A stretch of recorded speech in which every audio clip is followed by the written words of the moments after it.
c'est votre télé. C'est la télévision du vivre ensemble, votre chaîne de proximité, 24 heures sur 24.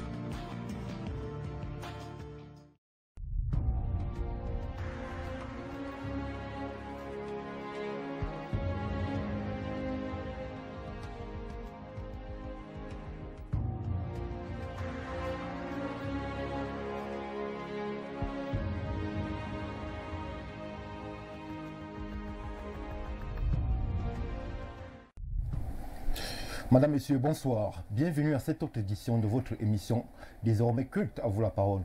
Ce soir, nous sommes en compagnie de Monsieur Aristide Eko, secrétaire général du mouvement 11 millions de citoyens et aussi tout nouveau secrétaire général adjoint du Parti camerounais pour la réconciliation nationale. Monsieur Aristide Eko, bonsoir. Bonsoir, Monsieur Stéphane Baka. Bienvenue sur le plateau d'À vous la parole. Merci, le plaisir est partagé et c'est toujours un plaisir de parler aux Camerounais et de dire ce qu'on sait et d'échanger afin d'édifier ceux-là qui méritent, qui sont les citoyens camerounais. Durant ces 1h52 d'échange, nous allons revenir avec vous bien évidemment sur le parcours qui est le vôtre. Nous allons interroger l'actualité au Cameroun. Nous allons faire un focus spécial sur 11 millions de citoyens, le mouvement dont vous présidez les destinées, et sur votre parti, le Parti camerounais pour la réconciliation nationale. Mais pour permettre à ceux qui nous font l'honneur et l'amitié de nous suivre ce soir, nous sommes allés à la rencontre de l'homme que vous êtes, pour permettre bien évidemment à cela de vous découvrir. Ceci sous le prisme du portrait. Le portrait ce soir, encore, c'est une signature de Francine Atiba. Si vous cherchez une personne qui a toutes les informations, rapprochez-vous de Monsieur Eko. Presque une injonction que non, mais un simple renvoi à la vérité de la part de Cabral Libi, président du PCRN, tant l'homme du soir a pris du poids dans la galaxie des réconciliateurs. Aristide Eko, c'est lui, le très discret secrétaire général du mouvement 11 millions de citoyens et récemment promu secrétaire général adjoint du Parti camerounais pour la réconciliation nationale. Il est de ceux dont la vie pèse et la légende raconte que c'est le tout premier collaborateur à avoir été nommé par Cabral Libi. Né le 21 novembre 1986 à Yaoundé, Aristide Eko passe son enfance à l'omnisport, puis prendra véritablement ses quartiers à l'autre extrémité de la ville à Mendon. Ce politicien peu commun n'est pas inconnu du milieu de la danse hip-hop et champion d'Afrique centrale au Gabao. Un homme de challenge, mais aussi un homme de Dieu à la chapelle Gospel of Christ Ministry. Des qualités que remarquera son leader lors de leur première rencontre en 2017 à Mendon. Et quelques mois plus tard, le 27 mai 2017, c'est parti pour l'aventure 11 millions de citoyens à Ange-Raphaël à Douala. La suite, tout le monde la connaît. Secrétaire permanent puis secrétaire général de 11 millions de citoyens et très récemment secrétaire général adjoint de la 3e force politique du Cameroun. Aris, de son petit nom, marié et père de 3 enfants, n'a pas fini de déjouer les pronostics et de creuser son sillon sur le champ politique national sous l'ombre bienveillante de son mentor, Cabral Libi. Aristide Eko, à vous la parole. Merci à Francine Atiba pour ce portrait. Monsieur Eko, alors, vous reconnaissez? Bah oui, surtout le petit nom, Aris. C'est comme ça que vous savez, j'ai grandi avec ma grand-mère. Parfois quand elle m'appelait, c'était Arisso, Arisso. Et tout le monde m'appelait comme ça. Et plusieurs m'ont attribué ce petit nom. D'autres m'appellent Patrick parce que je m'appelle Aristide Patrick. Mais j'aime bien ce nom Aristide. Et je me reconnais, là nous étions au quartier général, au secrétariat général, dont j'assure la coordination avec le secrétaire général. Et là, vous pouvez remarquer que nous avons une équipe jeune, et une équipe dévouée qui ne lésinent sur aucun moyen pour faire avancer l'histoire. Voilà. Nous allons aller de façon graduelle. Vous êtes né le 21 novembre. 29 novembre. 29 novembre 1986 à Yaoundé. Alors, en quelques mots, comment s'est déroulée votre enfance? Bah écoutez, comme je vous ai dit, j'ai grandi dans une maison avec ma grand-mère. Pour la petite histoire, j'ai su que ma mère, c'était ma mère, j'avais peut-être 5 ou 6 ans. Hein, parce que vous savez, les petits-fils qui grandissent avec leur grand-mère, j'ai été vraiment doloté. J'ai grandi dans un quartier qu'on appelle Mendon. Nous sommes arrivés à Mendon aux années 90, j'avais 4 ans. Et nous étions dans un quartier très convivial et j'avais des amis, je jouais au foot comme tous les jeunes de mon âge, j'ai joué au basket aussi quand je suis arrivé en 6e. Mais j'ai une grosse passion pour la danse qui m'a fait être pour la première fois champion de quelque chose. Donc Mendon, c'est ma vie, j'ai fait 30 ans à Mendon, j'y habite encore, mais pas très loin au niveau de Maïtur-Mendon. Et c'est là-bas où j'ai connu tous mes amis d'enfance. J'ai grandi dans un quartier qu'on appelait communément Bad Boys, un petit secteur Bad Boys, parce que les grands frères de notre époque étaient vraiment des durs. Et comme on aimait le hip-hop, voilà, on se la faisait un peu américaine. J'ai travaillé à cette époque avec des grands frères qu'on appelait le Munkuchu. Je salue au passage Saint-Germain et les autres. C'est eux. Et aujourd'hui, tous sont des pères de famille. Je peux vous dire qu'il n'y a pas de raté, mais nous faisons les choses de notre âge, voilà. C'est que vous avez la particularité d'être aussi un homme de Dieu. Oui. Comment cela est-il possible en politique? Bah écoutez, il faut revenir sur le mot église. Parce que quand on parle d'église, le terme étymologique, c'est ecclésia. Et l'ecclésia, c'était ce lieu qui permettait de gouverner. C'était le lieu où se décidaient, comment je peux dire, les destins d'une nation. Et dans l'ecclésia, nous avons l'agora, où nous avons des responsables des cités. Et c'est d'où est venu le mot église. Ça veut dire quoi? Pour bien diriger, il fallait appartenir à l'ecclésia. Et je pense que pour ceux qui sont des chrétiens, ils comprendront que la Bible le dit à suffisance, nous sommes un peuple de rois sacrificateurs. Quand on parle de roi, ça a trait à la gouvernance, à la royauté, à l'administration. Et sacrificateur, ça a trait au domaine ecclésial, ecclésiastique. Donc pour moi, je ne vois pas. Et vous verrez, quand vous lisez les psaumes, vous lisez le livre de Samuel, vous verrez que la première personne à qui le Seigneur, pour ceux qui sont catholiques, pour ceux qui sont chrétiens, autant pour moi et autres, a appelé homme selon son cœur, c'est un roi qu'on appelait David. Et David était parfaitement un fils de Dieu qui obéissait à Dieu par la voix des prophètes. Et aujourd'hui, avec cette dispensation dans laquelle nous sommes, nous obéissons à Dieu et en faisant ce qu'il veut pour la nation. Pour dire quoi? Aujourd'hui, nous avons des rois. La Bible dit à suffisance. Les autorités, toute autorité vient de Dieu. Il faut comprendre déjà lesquelles. Donc ça veut dire que si Dieu peut adouber des gouvernants, si Dieu peut adouber des rois, si Dieu peut adouber des présidents, si Dieu peut adouber des ministres, alors ceux qui sont des pasteurs sont des ministres de Dieu. Et ministre signifie serviteur. Donc je suis un ministre de Dieu, un serviteur qui sert son Dieu en servant aussi les hommes. Donc je ne vois pas, et vous verrez même que les plus grosses, je peux dire, les plus gros enseignements sur le leadership, vous le verrez dans la Bible. Donc c'est avec fierté que je peux dire que je suis un homme de Dieu et je suis fier également de servir dans la politique en tant qu'homme de Dieu. Et il est temps même déjà que, que les fils de Dieu se lèvent pour cela. D'ailleurs, la question que je m'apprêtais à vous poser, monsieur Aristide Deco, est celle de savoir, d'autres leaders ont présenté cette thématique de Dieu comme leur ferment politique. Je fais allusion ici à monsieur Olivier Billet qui s'est présenté, qui s'est fait connaître avec ce concept de foyisme en politique. Qu'est-ce que vous en pensez? Bah écoutez, monsieur Olivier Billet, c'est monsieur Olivier Billet. S'il est un frère dans la foi, je bénis le Seigneur pour sa vie. Mais Cabral Libi, c'est Cabral Libi. Je pense que Cabral Libi...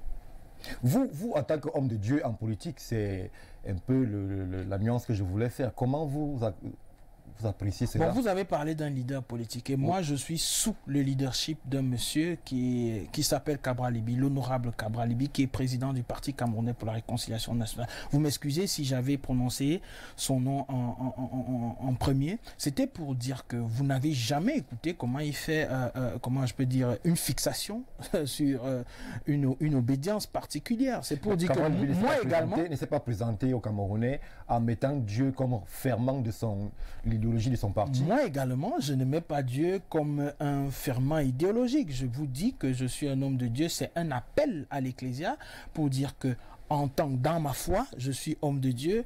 Dans la politique, je suis secrétaire général et je travaille avec toutes ces obédiences. Que vous soyez musulman, que vous soyez bouddhiste, là nous parlons de la République, nous parlons de la nation. Vous ne verrez jamais brandir ça en avant, mais je ne pourrais pas aussi cacher ma foi.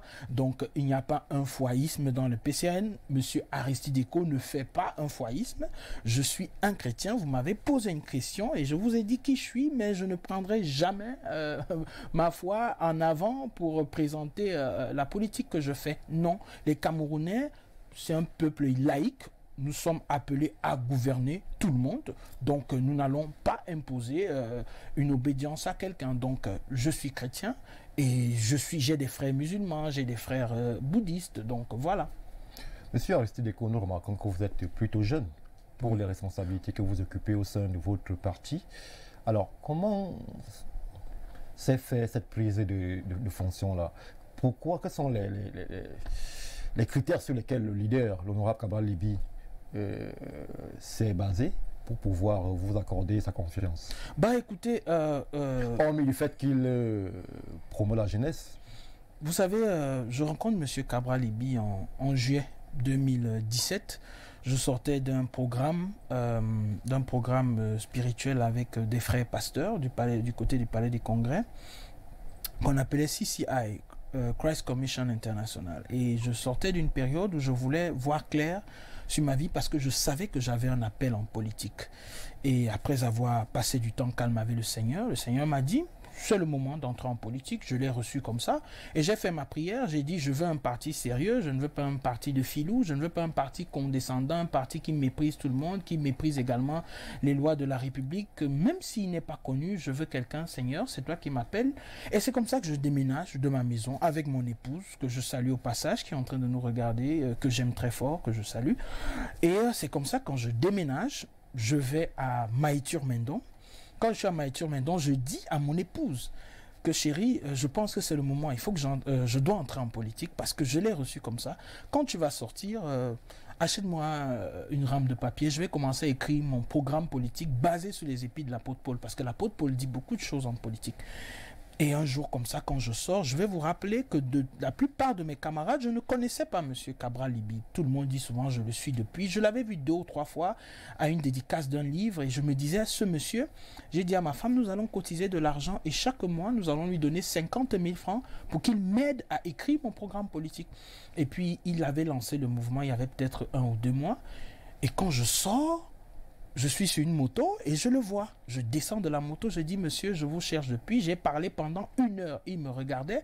Et ce qui m'a plu, parce que je vais vous dire, dans les modules que j'ai fait à l'école théologique, il y a le module de l'art de l'écoute. Il avait cet art de l'écoute. Il m'a tellement écouté. Et il m'a dit, Aristide, peut-être ce que nous avons lancé, nous le faisons pour des gens comme vous. Alors, rejoignez-nous. C'est comme ça que on faisait des réunions dans un bar. Hein. On nous a même chassés dans ce bar. Et c'est comme ça que je rencontre M. Cabral. À l'époque, le PCRN n'existait pas, oui. 11 millions n'existait pas.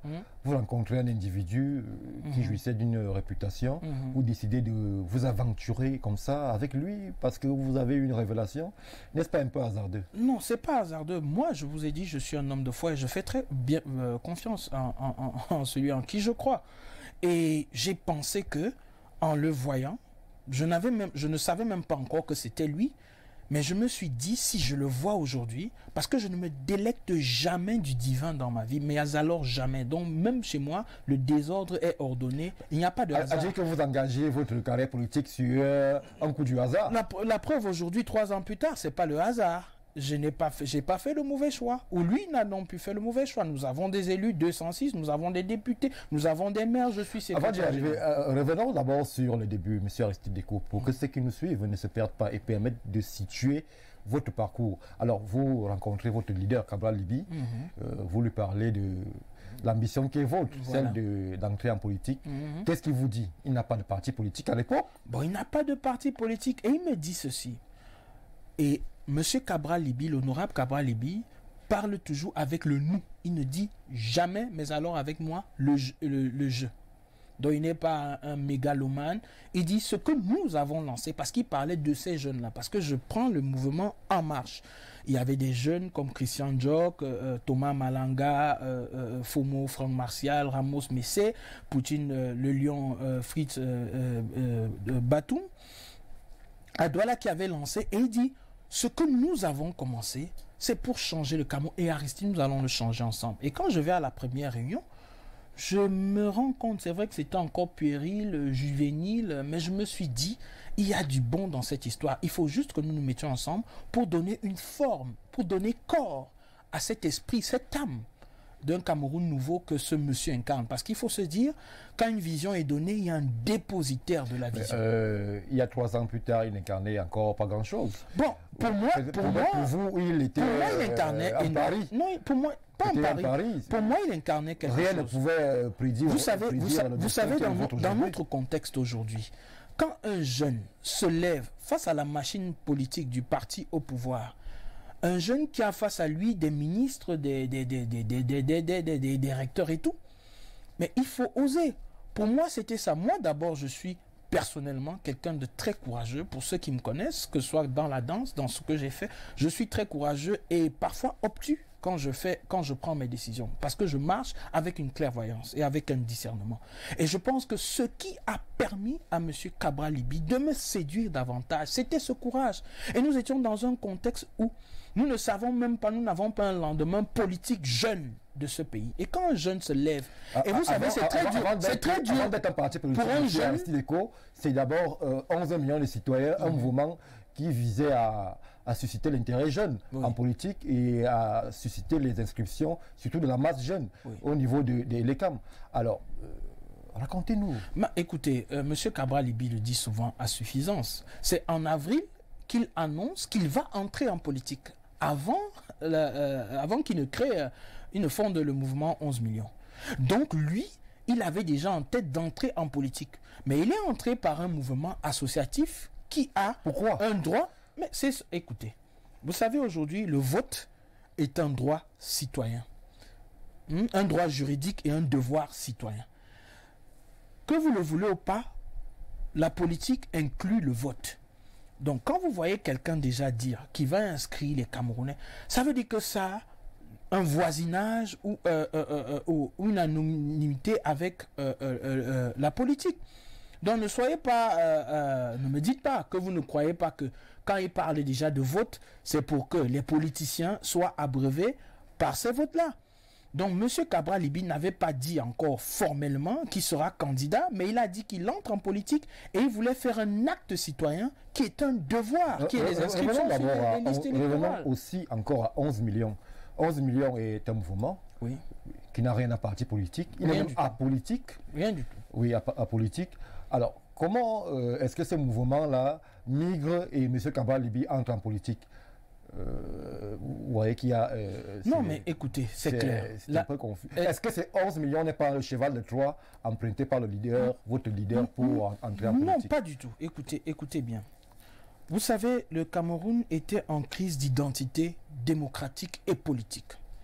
Il fallait cette substance-là qui allait donner encore le goût à la jeunesse de s'intéresser à la chose politique. Vous ne pouvez vous intéresser à la chose politique si vous êtes un acteur. Et pour être un acteur, il faut être inscrit sur les listes électorales. Et ce que M. Cabral, l'honorable Cabral Libi voulait faire à cette époque, c'était d'éveiller la conscience citoyenne. Et ceux qui ont pris, ce sont des jeunes. Et aujourd'hui, vous voyez que M. Cabral Libi a répondu à un appel d'une masse de la jeunesse du nord au sud, de l'est à l'ouest. Quand il décide, face à l'émission avec le M. Jean-Bruno Tagné sur une chaîne concurrente, pour ne pas citer Canal 2, C'est après des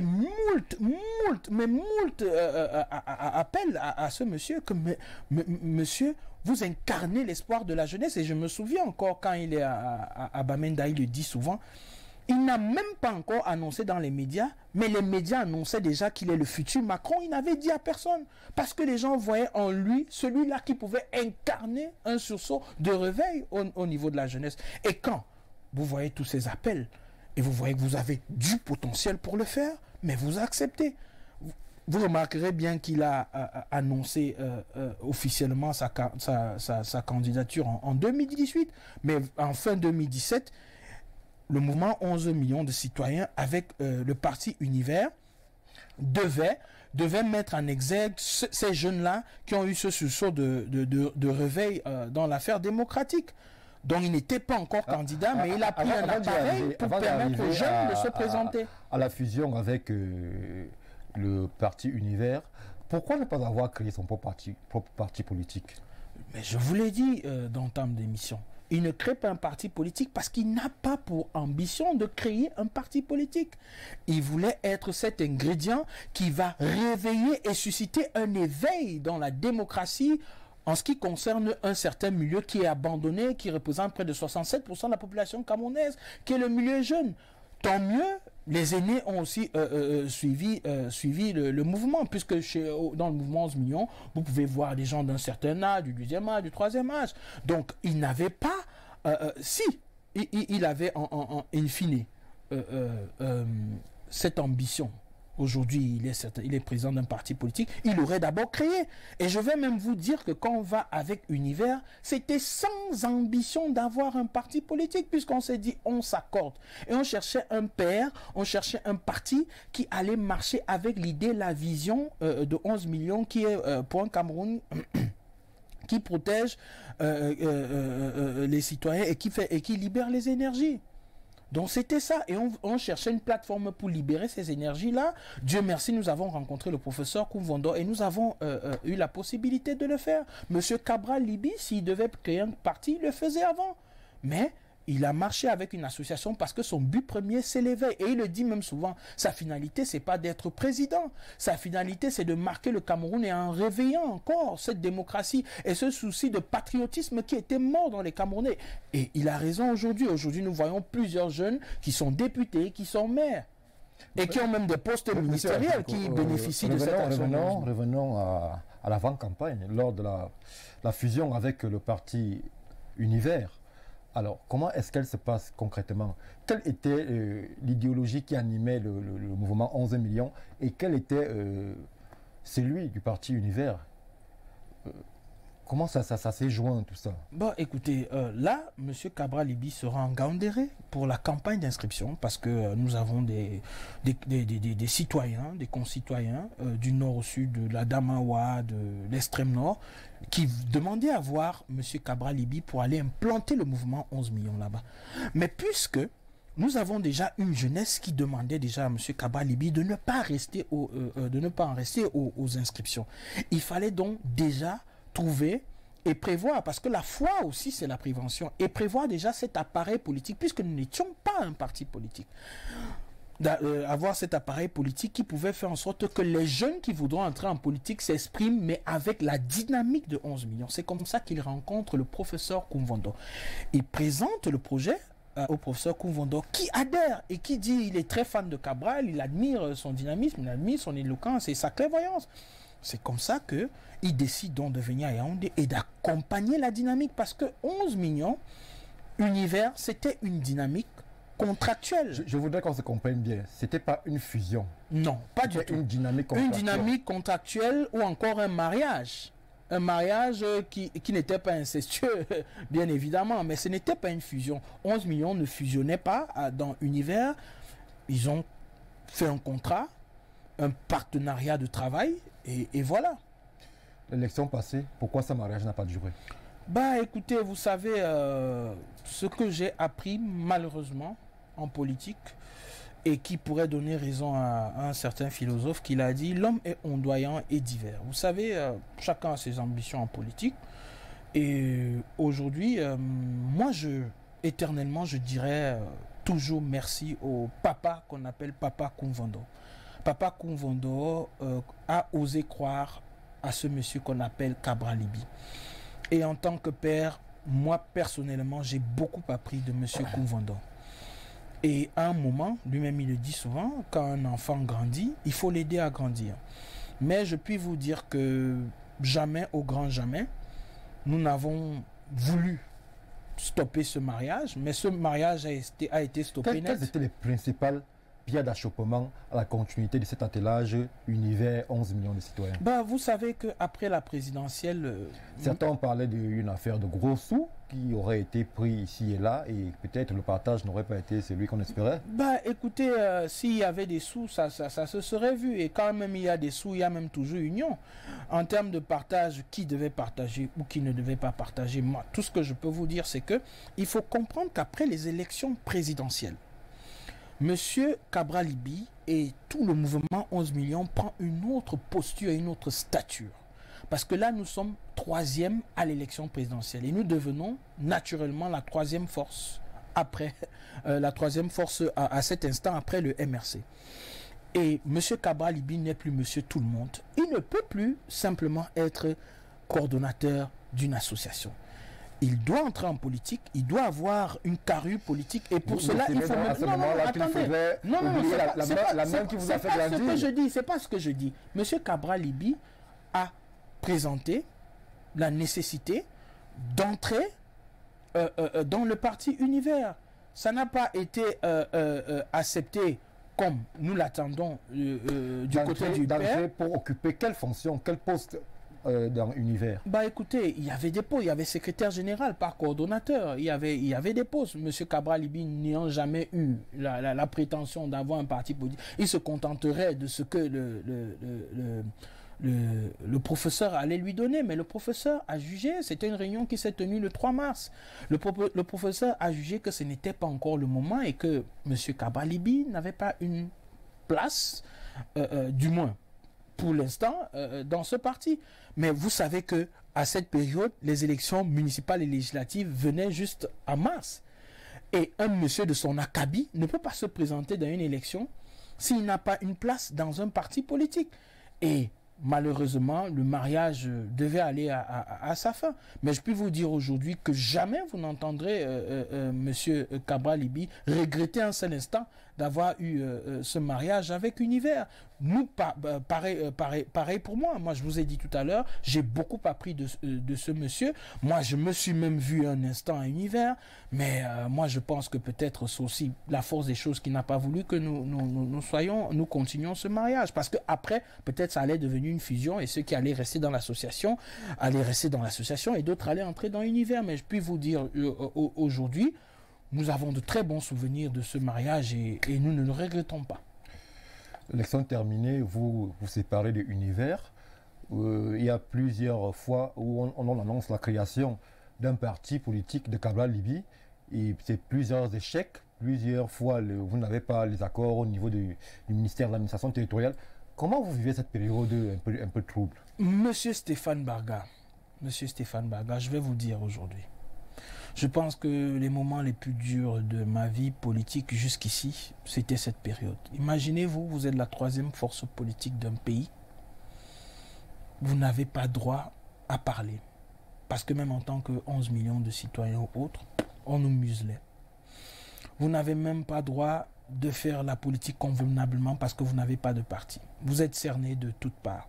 Vous décidez même, 3e, avec celui qui est sorti 3e, d'essayer maintenant légalement d'avoir un parti politique. On vous dit on vous fait comme on dit au quartier, on vous jongle. Quand vous allez, une fois, on vous dit d'attendre. Parfois, on ne vous répond pas. Qu'est-ce qu'on vous répond? Et les élections sont en train de répondre au ministère de l'administration territoriale. Écoutez, nous étions déçus. Vous savez, l'une des choses pour lesquelles il y a 300 partis au Cameroun. Pourquoi spécialement empêcher votre leader d'avoir sa formation politique? Vous savez, il n'y avait pas que le parti au pouvoir qui combattait le président Cabral Libye. Nous étions même combattus par certains autres jeunes qui pensaient que Cabral Libye est venu voler leur vedette. Donc du coup, il fallait se débrouiller comme on pouvait et se proposer d'avoir un nouveau parti. Et je vais vous dire, quand vous m'avez coupé tout à l'heure, je vais vous dire, l'une des choses qui fera qu'on se souvienne du président Paul Biya, et qui pourrait faire qu'on ne se souvienne même plus de lui, c'est la démocratie. Pourquoi? Parce que en 90, je pense que c'est sous lui que le Cameroun devient un pays libre où il y a une liberté d'expression. Mais je puis vous dire aujourd'hui que beaucoup, et je parle même de ses ministres, des gens de son propre parti, veulent saper cette histoire-là. Parce qu'ils musellent la jeunesse, ils empêchent même les mouvements légaux, les partis légaux de s'exprimer. On se souviendra de M. Biya d'une seule chose, parce qu'on dira dans le temps d'Aïdjo que le pays allait bien, nous avons des sociétés. Mais M. Biya, on se souviendra que c'est lui qui a amené la démocratie. Mais quand ses propres ministres tuent la démocratie au Cameroun, on dira que c'est un mythe qui s'émiette. Je répète, un mythe qui s'émiette. Pourquoi? Parce que la seule chose qui pouvait faire qu'on se souvienne, on se lance en politique pour notre pays, pas pour lutter les uns contre les autres. Mais si on empêche aux gens de s'exprimer, et cette période, on nous empêchait de nous exprimer. Nous sommes allés en Gambie, on nous a envoyé une escouade de gendarmes, nous empêcher de tenir des réunions. Nous sommes allés en Dôme, escouade de gendarmes. Nous sommes même allés à Cône dans l'Union et Foumou, escouade de gendarmes, pour nous empêcher de tenir des réunions. C'était des périodes très difficiles. Mais parce que nous avons un combat juste, je pense que la pression même qui venait d'eux a vu que nous ne faisons pas de la violence, nous ne faisons pas du terrorisme. Nous voulons simplement nous exprimer en tant que des Monsieur Aristide Eko, nous allons y revenir. Nous allons faire une brève virgule au niveau de la réalisation et nous revenons tout de suite pour les questions des internautes avec Nadège Jouguin.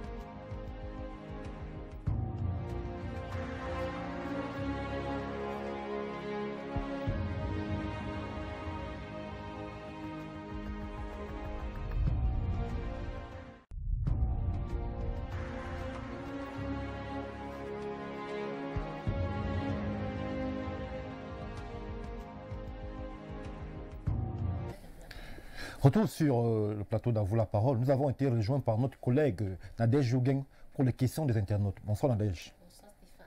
Alors comment tu vas? Ça va. Je te laisse en compagnie de monsieur le secrétaire général adjoint du Parti camerounais pour la réconciliation nationale, monsieur Aristide Eko. Bonsoir monsieur Aristide Eko. Bonsoir madame. Bienvenue chez nos chevaux. Merci. Comment vous allez? Très bien. Votre journée? Oh, comme d'habitude, un tour au quartier général, beaucoup de dossiers, de réception et du travail pour faire avancer le Cameroun. Ça va. D'accord. Vous allez vous prêter au jeu de questions fermées de nos internautes en répondant par oui ou non. Ok. Et puis la dernière question, c'est une question ouverte sur laquelle vous allez mieux vous exprimer. Ok. On peut y aller? C'est bon? Ça va. La danse urbaine est-elle valorisée au Cameroun? Non. La jeunesse camerounaise est-elle véritablement impliquée dans la politique?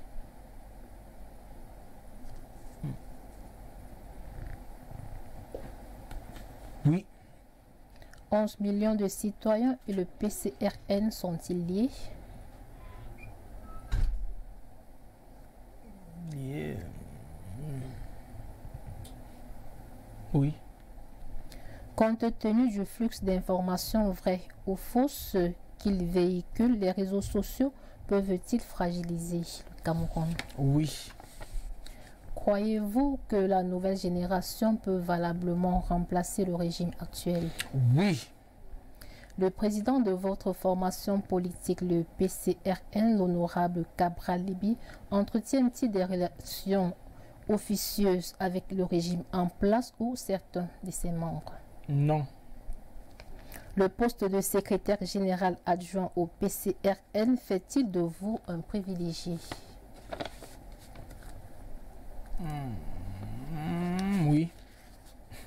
Révérend, y a-t-il eu des malversations financières impliquant le leader de votre parti politique et par ailleurs le coordonnateur de l'association 11 millions dont la gestion de la campagne présidentielle d'octobre 2018? Non.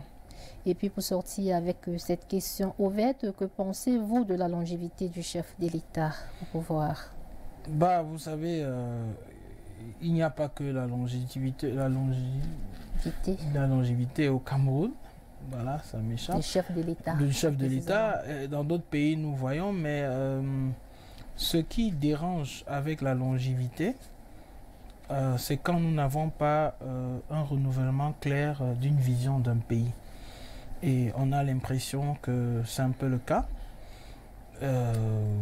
Au fond, vous voyez la Chine, il y a un président qui est là depuis, mais vous voyez, chaque fois, ils se remettent en question avec de nouvelles visions qui s'adaptent à la période. Mais ici, c'est la même chose depuis, et c'est pour cela peut-être que cette longévité dérange. Mais pour que même les grandes démocraties, également comme les États-Unis, vous voyez qu'un président doit 2 mandats. Je pense aussi que c'est, d'une part, c'est aussi important de souvent un peu changer. Mais pour ma part, même les machines nous l'enseignent en suffisance. Quand une voiture, on le voit même dans l'administration camerounaise, quand une voiture est vieille, on entend souvent qu'il y a un parc auto, on liquide les voitures. Si on peut changer les voitures, ça veut dire que même comment on appelle ça, les instruments nous enseignent. Parfois, c'est souvent bon de changer, mais surtout changer les visions. Vous pouvez peut-être garder un homme, mais quand la vision change, ça peut aussi embellir ce sur qui ou ce sur quoi vous avez les commandes. Donc parfois même, le véritable problème, c'est la vision, c'est pas la longévité. Mais quand il n'y a même pas vision, ou peut-être quand les gens exploitent mal la vision que vous dites, la longévité devient un problème. Donc voilà. Révérend Aristide Eko, merci d'avoir répondu aux questions fermées des internautes. Merci. Merci. Merci Nadège et très certainement à vendredi. À vendredi. Monsieur Aristide Eko, nous allons permettre de relayer ici et maintenant les messages de ceux qui nous font l'honneur et l'amitié de nous suivre ce soir. Je rappelle que les téléspectateurs peuvent contribuer, ceci au travers du numéro WhatsApp et SMS qui s'affiche tout au bas de l'écran. Alors nous allons prendre le tout premier message de ce soir. Bonsoir à vous, tous sur le panel. Dites au secrétaire religieux de dire à son président de cesser de parler de la dépénalisation de l'homosexualité au Cameroun. Sinon, il ne sera jamais président de la République du Cameroun. Inch'Allah. C'est Saïdou Ibrahim depuis l'extrême nord. Nous allons continuer avec l'autre message. Mais je peux rapidement oui, arrêter. allez-y. Il n'a jamais parlé de dépénalisation. Je ne sais pas d'où il tire cette information, sur quelle tribune. Vous savez, aujourd'hui, les gens brillent par les insanités et toute forme de mauvaise information. Je ne me souviens pas et je n'ai pas souvenance qu'on ait même déjà parlé de ça dans l'Assemblée. Et s'il a parlé, je ne sais pas quand. Donc, monsieur, c'est monsieur qui? Monsieur Saliou. Monsieur Saliou, je puis vous dire avec assurance que il n'a jamais parlé de dépénalisation de l'homosexualité et vous parlez peut-être de religion, ça n'a rien à voir avec ça. Donc, vous avez une mauvaise information et si même vous avez la bonne, je vous demanderai même de prêter la vidéo. Monsieur Cabral Libi n'a jamais parlé de cela. Merci, nous allons continuer avec les messages. Bonsoir, je découvre un homme ce soir. Thomas Baywa m'a tellement parlé de vous. Il est temps de vous souhaiter bonne chance si elle existe. Il est temps pour moi de rejoindre vos rangs. Il n'a pas signé son message. Merci à lui. Malheureusement, nous continuons avec cette série de messages. Bonsoir, va de l'avant grand. Merci. Direct depuis Mendon. Merci. Bonsoir le plateau. Mon pasteur, servez-vous Dieu ou plutôt, ou l'adorez-vous plutôt? Le PCRN n'étant pas là pour manger sa part. C'est Mbeuze le Yaoundé qui s'interroge. Je peux répondre, Mbeuze? Oui, allez-y. Mbeuze, vous savez, le service, c'est pas de manger. Dans une organisation, chacun a un rôle.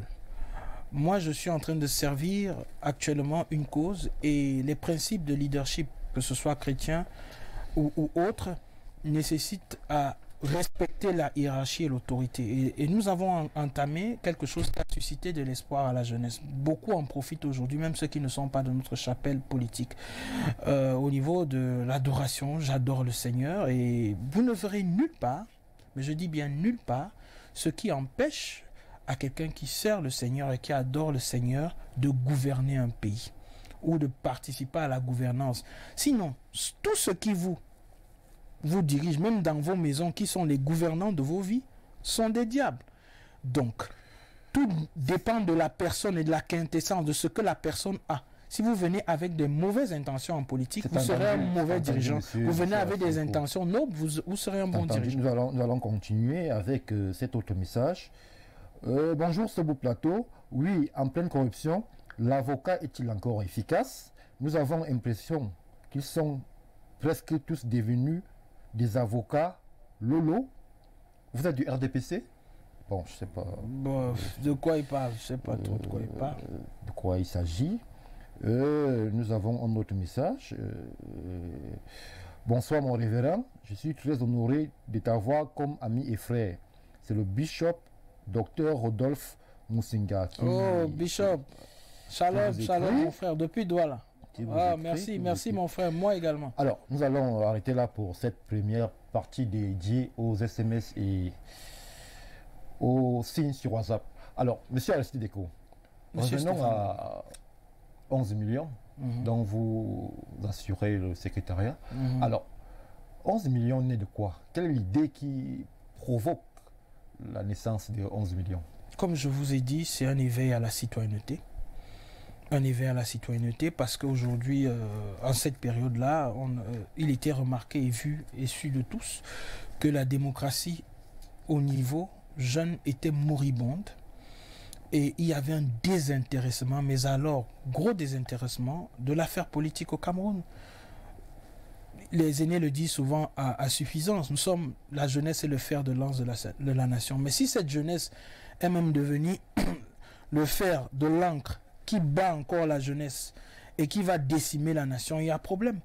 Il faut remettre la jeunesse à sa place et il fallait donc un sursaut d'orgueil pour le faire. Vous savez aujourd'hui, ça c'est en passant, hein, il y a beaucoup de personnes dans les familles, je vous parle aujourd'hui, qui ont eu des problèmes, rien que parce qu'ils se sont levés pour faire entendre leur voix.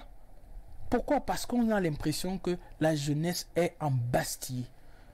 Mais dans tous les pays, dans toutes les démocraties du monde, vous verrez que la machine qui fait fonctionner, c'est la machine jeune. Et quand on parle de jeunes, ce n'est même pas en termes d'âge, c'est en termes d'idées, de l'innovation. Monsieur Aristide Deco, qui étaient les pères fondateurs de 11 millions? Nous avons suivi ici et là des personnes qui se revendiquaient être de ceux qui avaient eu, qui étaient à la base les fondateurs et les créateurs du concept, les qui ont accompagné le leader Cabral Libi lors de l'éclosion de ce mouvement. Bon, je vous ai dit que je suis arrivé, je l'ai rencontré en juillet, le mouvement il a commencé en mai, mais ce que j'entends souvent, et pour ceux qui sont encore là, vous avez M. Cabral Libi, vous avez les Denis Ongba, vous avez Armand Okol, vous avez les Christian Djok à Douala, vous avez les Ramos Messé, vous avez les Mokhtar à Abdourahman, vous avez les docteurs Aristide Bitouga, vous avez les Pierre Carole. Bon, ça c'est des aînés qu'on a trouvés, mais il faut voir que dans la dynamique qui s'est mise, celui qui était dépositaire de la vision qu'incarne 11 millions, c'était M. Cabral Libi. Donc, la nature voulant toujours qu'il y ait une source pour tout, il est la source et je peux dire il est l'origine de cela. Mais avant ça, il y avait déjà des réflexions qui tournaient autour d'un mouvement jeune ou d'un mouvement qui va venir avec des idées nouvelles. Donc ils étaient nombreux, les Clotaire, Sadifil et d'autres. Bon, les noms, je ne peux pas tous les dire, mais c'est un peu ce cocon-là qui a... 11 millions est un mouvement qui a plutôt un fort ancrage à Yaoundé. Pourquoi le lancer à Douala? Bah écoutez, aujourd'hui, je vais le dire en tant que secrétaire général de ce mouvement, Douala reste la base, mais alors la base, cette flèche qui a lancé le mouvement. Vous savez, en termes même de psychologiquement, en termes d'habitude, les gens qui vivent à Douala, étant donné que c'est la capitale économique, ont cette habitude d'être défenseurs. C'est des gens qui ont, ils m'impressionnent souvent par leur dévouement et leur dévotion même à ce qu'ils font. Aujourd'hui, je peux vous dire, quand vous arrivez à Douala, quand moi j'arrivais, premièrement, ma première visite en tant que secrétaire général, pour un mouvement jeune qui n'avait même pas de compte bancaire, mais il fallait voir comment les jeunes se mobilisaient pour nous mettre à l'hôtel, pour cotiser, pour qu'on fasse des choses. Et ils n'avaient aucun salaire. D'autres même ne travaillaient pas, d'autres vendaient à la sauvette. C'est après que les gens nous ont rejoints. Donc, Douala reste le levier du mouvement 11 millions. Et c'est les premiers à Douala qui ont invité le président à la première descente pour les inscriptions, pour la sensibilisation, pour les inscriptions sur les listes électorales. Donc, Douala se mérite d'être cette mamelle nourricière qui a impulsé le mouvement. Et vous avez dit un fort ancrage à Yaoundé. Je vais vous dire non. Nous avons un fort ancrage à l'extrême nord, au nord, dans la Damawa, à l'est. Et c'est le moment pour moi de saluer Ban Barthélemy de l'extrême nord, Obam Gustave du nord, Karamoko de la Damawa, Jonas de l'est, au sud nous avons Pi Obam. Dans l'océan, nous avons les Samuel Kwabuma, les Maélé. 11 millions est présent partout, mais ça a été impulsé à Douala. Monsieur Aristide Deco, est-ce que les militants ou les sympathisants, je préfère m'exprimer ainsi, les sympathisants adhérents de 11 millions sont tous devenus des militants du PCRN? Non, pas du tout. Pas du tout. Vous savez, le mouvement 11 millions, étant donné que c'était un ancrage associatif et qui était beaucoup plus citoyen, n'obligeait personne. Aujourd'hui, vous avez des gens... Vous pensez que c'était possible d'être sous le guide, sous le leadership de Kaba Libi dans 11 millions de citoyens et de ne pas le suivre dans le PCRN? Mais nous avons des camarades de 11 millions de citoyens qui sont dans beaucoup de partis politiques. Nous avons des camarades dans 11 millions de citoyens qui étaient UNDP, tous ces partis politiques. Par exemple, les camarades de 11 millions de citoyens ont présenté une liste à Doumentan, à Lobo. Ils ont présenté même des listes dans d'autres arrondissements. C'était des camarades de OMC qui ont toujours leur carte et qui font des réunions avec 11 millions de citoyens. Parce qu'il faut bien comprendre que l'éveil n'était pas pour M. Cabral Libi. L'éveil était pour la citoyenneté camerounaise. Et ça a beaucoup plus incubé la jeunesse. C'est pour cela qu'il le disait, ceux qui entrent en politique. Et je vais vous dire, il y a même des hauts cadres du mouvement 11 millions de citoyens qui n'ont pas de carte du PCRN. Qui n'ont pas de carte. Il y a encore quelques semaines, moi j'étais seulement à 11 millions de citoyens. Je travaillais avec PCRN avant qu'on ne me donne une véritable responsabilité. Monsieur le secrétaire général adjoint justement du Parti camerounais pour la réconciliation nationale, nous sommes allés à la rencontre de personnes qui vous côtoient au quotidien et qui certainement expriment un avis à votre égard. Suivez plutôt. Écoutez, la politique m'a offert cette opportunité, cette chance extraordinaire de connaître le secrétaire général Aristide Deco. Dès son arrivée, on a fusionné tout de suite parce que c'est quelqu'un de très aimable, de très convivial, de très particulier même, j'ai envie de dire. Si on prend l'exemple d'un véhicule, on peut penser que le véhicule dans l'ensemble c'est le parti, le chauffeur c'est le président national et Aristide Deco joue le rôle au sein de l'appareil de l'huile moteur. Vous savez, c'est lui qui jugule le moteur, c'est lui qui le lubrifie. C'est grâce à lui que les turbines, si vous me passez l'expression, tournent. C'est quelqu'un qui collabore extrêmement. C'est l'interface, j'ai envie de dire, entre les militants de la base et les instances nationales du parti. C'est quelqu'un qui s'affiche très peu. Il n'est pas exubérant, il n'est pas aussi visible que nous. Mais croyez-moi, en interne, il fait un travail extraordinaire. J'aime bien rappeler ce que le président national dit souvent. Si vous voulez connaître les profondeurs du parti, adressez-vous à Aristide Deco. Il est disponible tous les jours que Dieu fait.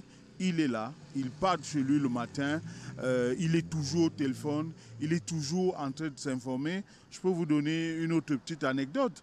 Pas plus tard que la semaine dernière, lors de ces émissions que nous faisons dans notre web TV, une des porte-paroles est arrivée et quand je lui ai dit voici le secrétaire général Aristide Eko, elle s'est écriée. Elle s'est dit mais bon Dieu, je parle avec ce monsieur depuis des mois, depuis pratiquement 2 ans, mais je ne l'avais jamais vu. Et c'est un communicateur, j'ai envie de dire, dans l'âme. Ce n'est pas quelqu'un qui communique tous les jours. D'ailleurs, j'ai envie de vous dire que c'est une exclusivité que vous avez. Mais il sait allier le triptyque de la communication qui nécessite qu'il faut avoir à dire, savoir le dire, avoir à dire, vouloir le dire et savoir le dire. Il ne communique pas tous les jours, mais chaque fois qu'il communique, croyez-moi, le feedback, les réactions sont énormes et extraordinaires. Croyez-moi, le Parti camerounais pour la réconciliation nationale et le mouvement 11 millions de citoyens, ces deux entités ont beaucoup de chances de l'avoir parce que le travail qu'il fait est un travail du titan, j'ai envie de dire. Le conseil que je pourrais m'aventurer à lui donner, justement, c'est de communiquer davantage. Parce que comme lui-même a tendance à me dire, mes grands frères, voyez-vous, c'est comme cela qu'il m'appelle. Pourtant, sur le plan hiérarchique, il est supérieur à moi dans le parti. Mais croyez-moi, il ne m'appelle jamais secrétaire national, il m'appelle toujours grand frère.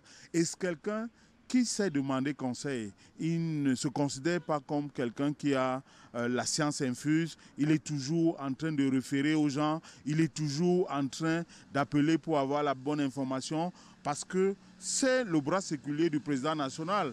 Et vous savez que quand on a atteint une dimension comme la sienne, on a et des laudateurs et des critiques acerbes. Il faut donc une personnalité comme Aristide Eko qui, j'ai envie de dire, permet à la température d'atteindre son niveau normal et c'est cette température normale qui permet d'avoir une meilleure visibilité. Donc, en un mot comme en mille, je vous dirais de Aristide Eko qui ne se vante pas. Mais j'ai envie de vous rappeler, peut-être ne vous l'a-t-il pas dit, qu'il est doctorant en sciences politiques. C'est un homme d'église, c'est un homme de Dieu qui a une foi extrêmement grande et qui a roulé sa bosse dans les milieux artistiques, qui est extrêmement cultivé. Vous voyez, cet ensemble, ce tout fait qu'il a le talent, il a l'intelligence pour pouvoir jouer le rôle qui est le sien. Un peu comme dans les administrations publiques, un peu comme dans les départements ministériels. Le secrétaire général est le patron de l'administration et il le joue, j'ai envie de vous dire, avec doigté, avec intelligence et avec cette ferveur de tous ceux qui sont animés par la passion dans tout ce qu'ils font. Monsieur Aristide Eko est le secrétaire général adjoint du Parti camerounais pour la réconciliation nationale. Il y a 3 ans qu'il a rejoint la dynamique et depuis ce temps, il travaille avec acharnement et avec dynamisme.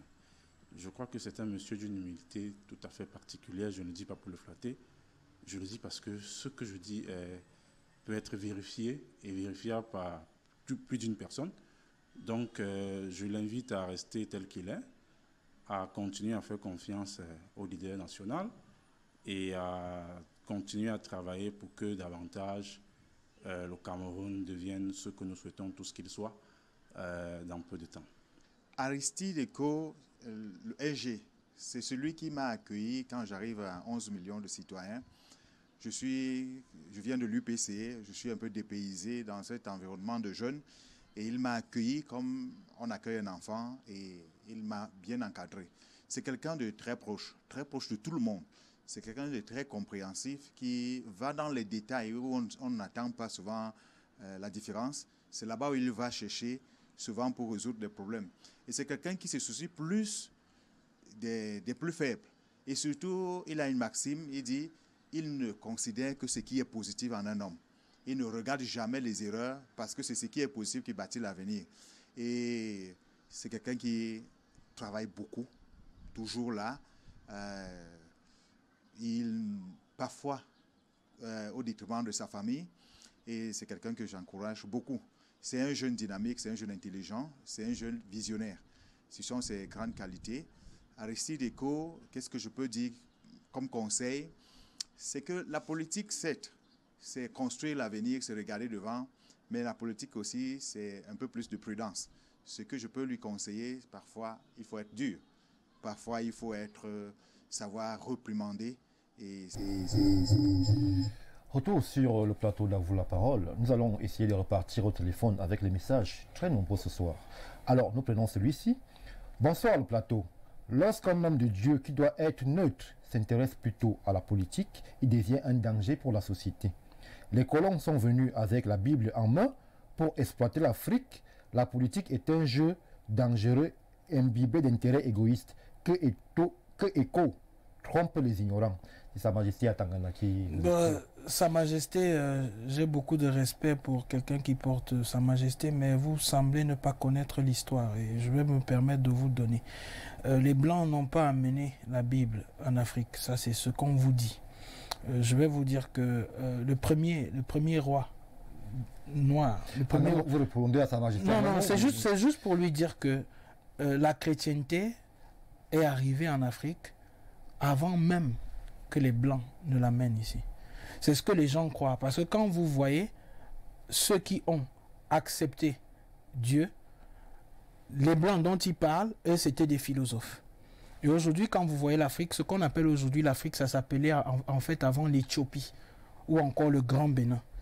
Et aujourd'hui, l'Éthiopie, on vous parle souvent de la reine de Saba qui partait adorer à Jérusalem. Non, c'est juste pour expliquer au monsieur que vous pouvez l'appel en tant qu'homme de Dieu et vous le demanderez à qui vous voulez. Il y a des hommes de Dieu qui sont des économistes, il y a des hommes de Dieu qui font des affaires, il y a des hommes de Dieu qui sont des enseignants. Moi, j'ai choisi de faire la politique et je ne dis même pas à ceux à qui je prêche la parole d'entrer dans ma chapelle parce que je sais que chacun a ses convictions et chacun a ses choix. Donc, dire qu'un homme de Dieu qui prend la parole, c'est un peu comme dire que celui qui a le but d'édifier les gens n'a pas un choix à faire. Nous sommes des hommes. C'est pour ça que vous dites je suis un homme de Dieu et j'ai un choix et je dois voter. Sinon, les hommes de Dieu ne voteraient pas alors que c'est eux qui amènent à voter. Merci. Nous allons prendre cet autre message. Très belle émission. Félicitations à M. Eko. Surtout, ne cessez pas de motiver les jeunes Camerounais qui n'ont plus de repères. Soyez toujours exempts de tout reproche. C'est Jean-Paul de Port-Gentil. Merci Jean-Paul. Bonsoir à vous Jean-Paul. Merci, et bonsoir à tous ceux qui nous suivent depuis le Gabon. Nous allons prendre cet autre message. Bonsoir à vous, courage et félicitations au secrétaire général. C'est l'une des valeurs du PCRN, aux côtés du président et honorable Cabral Libi. C'est Sorel Epo qui nous écrit. Salut, bonsoir Sorel. Nous continuons avec les messages. Du courage, mon révérend, et merci de toujours bien représenter les valeurs du cabralisme. C'est le pasteur Elvis Ngifo. Qui nous écrit. Merci, pasteur. Nous allons essayer d'épuiser les messages très nombreux ce soir. Je découvre un Aristide Eko très pertinent, serein et aimable. C'est Aimé Son depuis Edea. Oh, Aimé. Bonsoir, Aimé. De Pouma. C'est Pouma Edea. Nous allons essayer de boucler. Bonsoir. Je découvre un jeune talentueux ce soir. Va de l'avant. C'est l'honorable Pekariekou Chouaïbou dans le département du Noun. Honorable, je vous salue, merci beaucoup à vous, merci. Alors, monsieur Aristide Eko, le mouvement 11 millions, on peut déjà commencer à faire un premier bilan. Où en êtes-vous et quels sont les objectifs qui vous restent à atteindre? Bon, actuellement... Combien d'inscrits déjà? Parce que quand on dit 11 millions, c'était 11 millions d'inscrits. Vous êtes à combien d'inscrits déjà? Bon, écoutez, pour être clair avec vous, c'est pas nous qui avons le fichier des inscriptions, c'est l'ECAM qui l'a. Nous sommes une association qui accompagne l'ECAM. Ça veut dire que vous pouvez perdurer dans le temps, tant que vous n'aurez pas atteint 11 millions? Notre but, c'est d'abord d'atteindre 11 millions. Un jour, nous serons 65 millions. Alors, vous ne savez pas combien d'inscrits vous avez? Écoutez, nous inscrivons les Camerounais qui vont voter n'importe qui. Donc notre rôle, c'est d'accompagner l'appareil, l'instrument qui est étatiquement conçu pour le faire, qui s'appelle Elecam. 11 millions ne se substitue pas à Elecam. Donc nous n'avons pas une base de données. Monsieur Mbarga, nous n'avons pas une base de données d'Elecam. nous amenons, mais si vous voulez qu'on vous donne les chiffres de l'ECAM, je crois qu'ils sont passés à 7 millions et je pense que 11 millions à lui seul a inscrit au moins 1 million à l'intérieur. Donc, si, pour le dire, ça c'est en passant comme ça, c'est que 11 millions a permis, parce que les élections passées avant 11 millions, je crois qu'il y en avait 6 millions. Si on est monté à 7 millions et que 11 millions est là, c'est que je peux dire que 11 millions a amené près de 1 million de Camerounais à s'inscrire. Et voilà, nous sommes encore au début parce que nous atteindrons bientôt les 11 millions. Mais ce que nous sommes en train de faire plutôt maintenant, c'est que nous essayons d'apporter notre contribution pour la lutte efficace contre la Covid-19. Depuis 2 mois, nous essayons d'arpenter les différentes régions, les départements, pour apporter notre contribution en offrant des masques, des gels, des savons et des seaux, pour que les citoyens puissent déjà pouvoir respecter les premières mesures barrières qui sont celles-là qui sont un peu plus sanitaires et de prévention. La semaine dernière, nous étions à Campo, nous étions à Niété, nous étions dans la Meufou Famba, nous étions à Lolodof, nous entendons encore aller dans d'autres régions. Donc nous, c'est notre participation citoyenne, parce que la citoyenneté n'est pas seulement dans les inscriptions, c'est également faire vivre et donner un espoir de vie à ceux-là qui vont s'inscrire. Parce que si aujourd'hui ces gens meurent, on ne sait pas qui va s'inscrire et qui va voter demain. Donc chez nous, c'est l'humain au centre de tout ce que nous faisons, donc l'humain au centre de nos préoccupations, comme le dit souvent l'honorable Cabral Libby. Merci, M. Aristide Eko. Avant de passer au financement du parti, de la formation du mouvement 11 millions de citoyens, nous allons faire la seconde halte de cette édition d'À vous la parole en rejoignant tout de suite la régie pour l'instant pub. A tout de suite.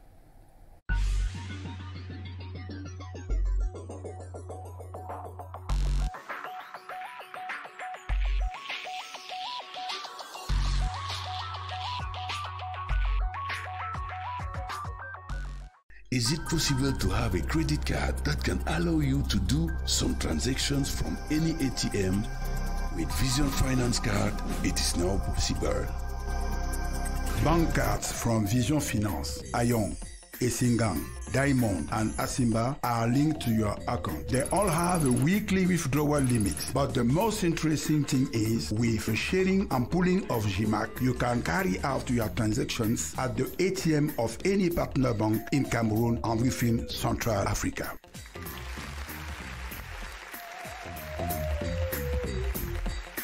With Vision Finance portfolio of bank cards, your bank is in your pocket.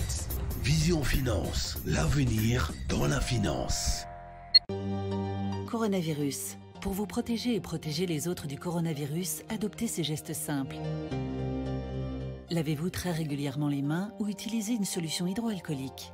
Toussez ou éternuez dans votre coude ou dans un mouchoir. Utilisez des mouchoirs à usage unique, puis jetez-les. Saluez sans serrer la main et évitez les embrassades. Ceci est un message de la Caisse nationale de prévoyance sociale. CNPS, you will never live alone. Est-il possible d'avoir une carte bancaire qui permette d'effectuer des opérations dans n'importe quel distributeur? Avec la gamme des cartes de Vision Finance, c'est désormais possible. Les cartes de crédit de Vision Finance, Ayon et Singang, Diamond et Asimba sont rattachées à votre compte courant et accessoirement à votre compte d'épargne. Elles ont toutes un plafond hebdomadaire de retrait. Mais le plus intéressant, c'est qu'avec la mutualisation du GMAC, vous pouvez effectuer vos opérations dans n'importe quel distributeur des banques partenaires au Cameroun et dans toute l'Afrique centrale.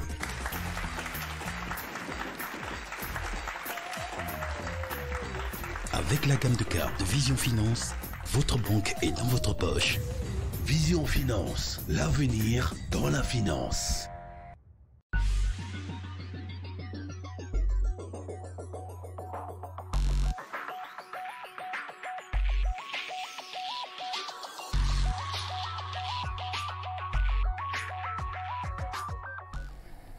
Retour sur le plateau d'À vous la parole. Nous sommes, je rappelle à ceux qui nous rejoignent à l'instant, que nous sommes toujours accompagnés de M. Aristide Eko, secrétaire général adjoint du Parti camerounais pour la réconciliation nationale.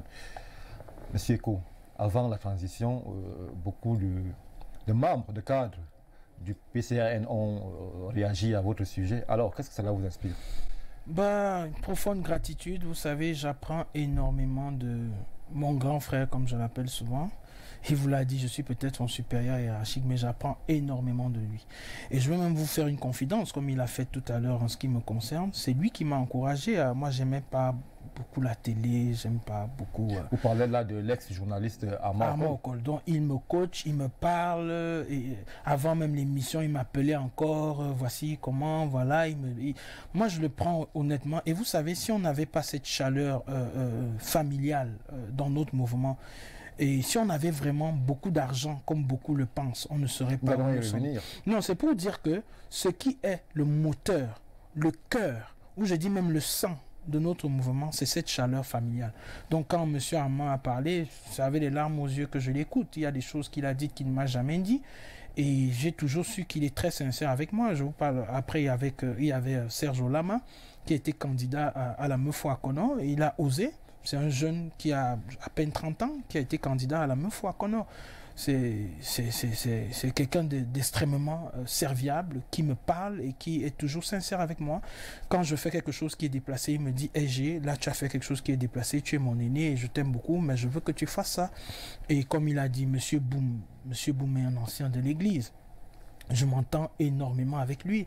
Il a roulé sa bosse dans le UPC. Il m'a dit beaucoup de secrets concernant les dirigeants, que ce soit avant ou dans son directoire dans l'UPC. Moi, j'apprends beaucoup de lui. Et il me dit souvent, tu es trop pasteur. Parfois, il faut être un peu ferme. Mais je vais dire quelque chose aux gens. Vous ne pouvez pas diriger un peuple que vous n'aimez pas. Et moi, en tant que secrétaire général, ma première mission, c'est d'aimer tous ces gens. Même ceux qui parlent mal de moi, même ceux qui me lancent des pics. Moi, mon rôle, c'est de les aimer. Parce que quand vous détestez quelqu'un, c'est comme si vous buvez du poison en espérant que la personne meure. Moi, je ne suis pas de ce pain-là. Donc, je remercie tous ces... Et eux, particulièrement, parce que je travaille énormément avec eux. Et ensemble, on a commencé il y a 3 ans. Et ensemble, nous y arriverons. Nous sommes en train de... C'est entendu. Monsieur Aristide Eko, pour revenir à nos mots et tons, alors, comment est financé le mouvement 11 millions? Je peux vous dire qu'actuellement même, je vais prendre du moment où nous sommes pour un peu aller...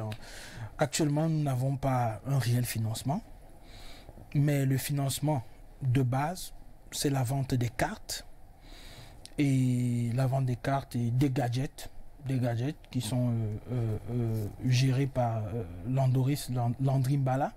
Je parle ici du mouvement 11 millions. Je parle du mouvement 11 millions. Je vous dis que nous avons des cartes d'adhésion. Et actuellement, les cartes sont en vente. Nos cartes vont entre 1000 francs, 3000 et 5000 francs. C'est de ça que nous vivons. Ou parfois des bienfaiteurs. Puisque nous sommes un mouvement qui n'a pas honte. Quand nous avons besoin, nous demandons aux bienfaiteurs.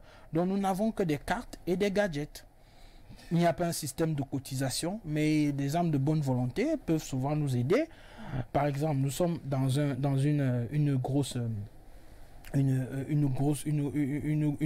œuvre de sensibilisation. Il y a l'honorable Cabral Libi qui aide 11 millions. Il y a d'autres personnes, à l'instar de M. Ouna, qui aide. Monsieur Aristide Eko, nous n'allons pas faire ici le procès du financement de 11 millions. Vous m'avez demandé comment... Nous allons revenir tout simplement sur un épisode qui a fait couler... vous le savez, beaucoup d'encre de salive. Il s'agit de l'épisode lié au fundraising. Concrètement, de quoi il était question? Écoutez, vous savez, nous étions, je peux dire en termes clairs, nous étions une pauvre dynamique. C'est-à-dire, nous avons peut-être les hommes. Aujourd'hui, vous êtes riche? Nous avons de l'engouement. Je vais répondre à votre question.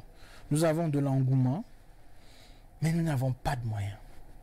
Et là, nous nous lançons dans un panier à crabes, mais dans un marécage de crocodiles, où nous avons en face un parti qui a fait plus de 30 ans et des opposants qui ont été dans ce parti, qui ont aussi créé leur parti, qui ont fait presque le même temps. Donc nous n'avons pas d'argent.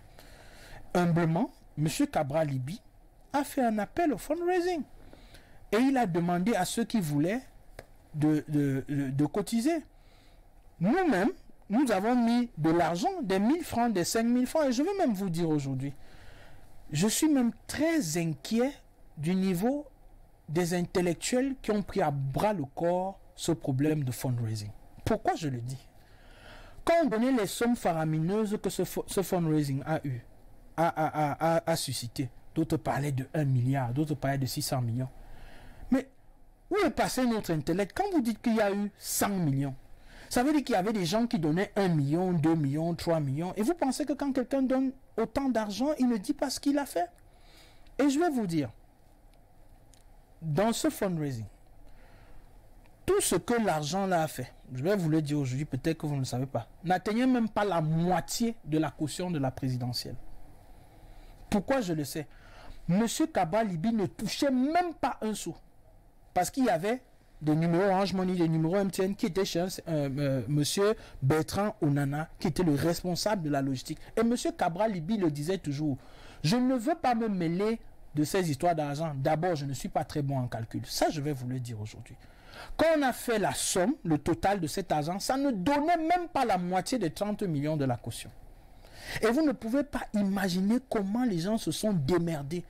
Les gens, nous avons même contacté des prêts pour pouvoir payer cette caution. Quand je voyais comment les gens disent 500 millions, je me dis, mais écoutez, je suis en train de vous parler. Et vous savez que dans ce pays, si on a pu stopper les actions financières d'une association, parce qu'on a pu tracer leurs comptes. C'est les comptes de 11 millions.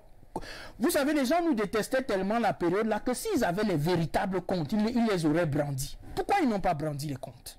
Monsieur Eko, peut-être Mais pas peut-être, nous étions une jeune organisation qui n'était même pas structurée. Ça veut dire que pour nous suivre, pour nous tracer financièrement, ils allaient trouver cela. Peut-être la fraude venait de l'intérieur, parce que nous avons été au courant d'une association dénommée 11 millions Paris qui a existé en fond, peut-être à la gestion qui était faite des moyens mis à disposition par les cotisants. Vous savez combien 11 millions c'était même pas 11 millions Paris.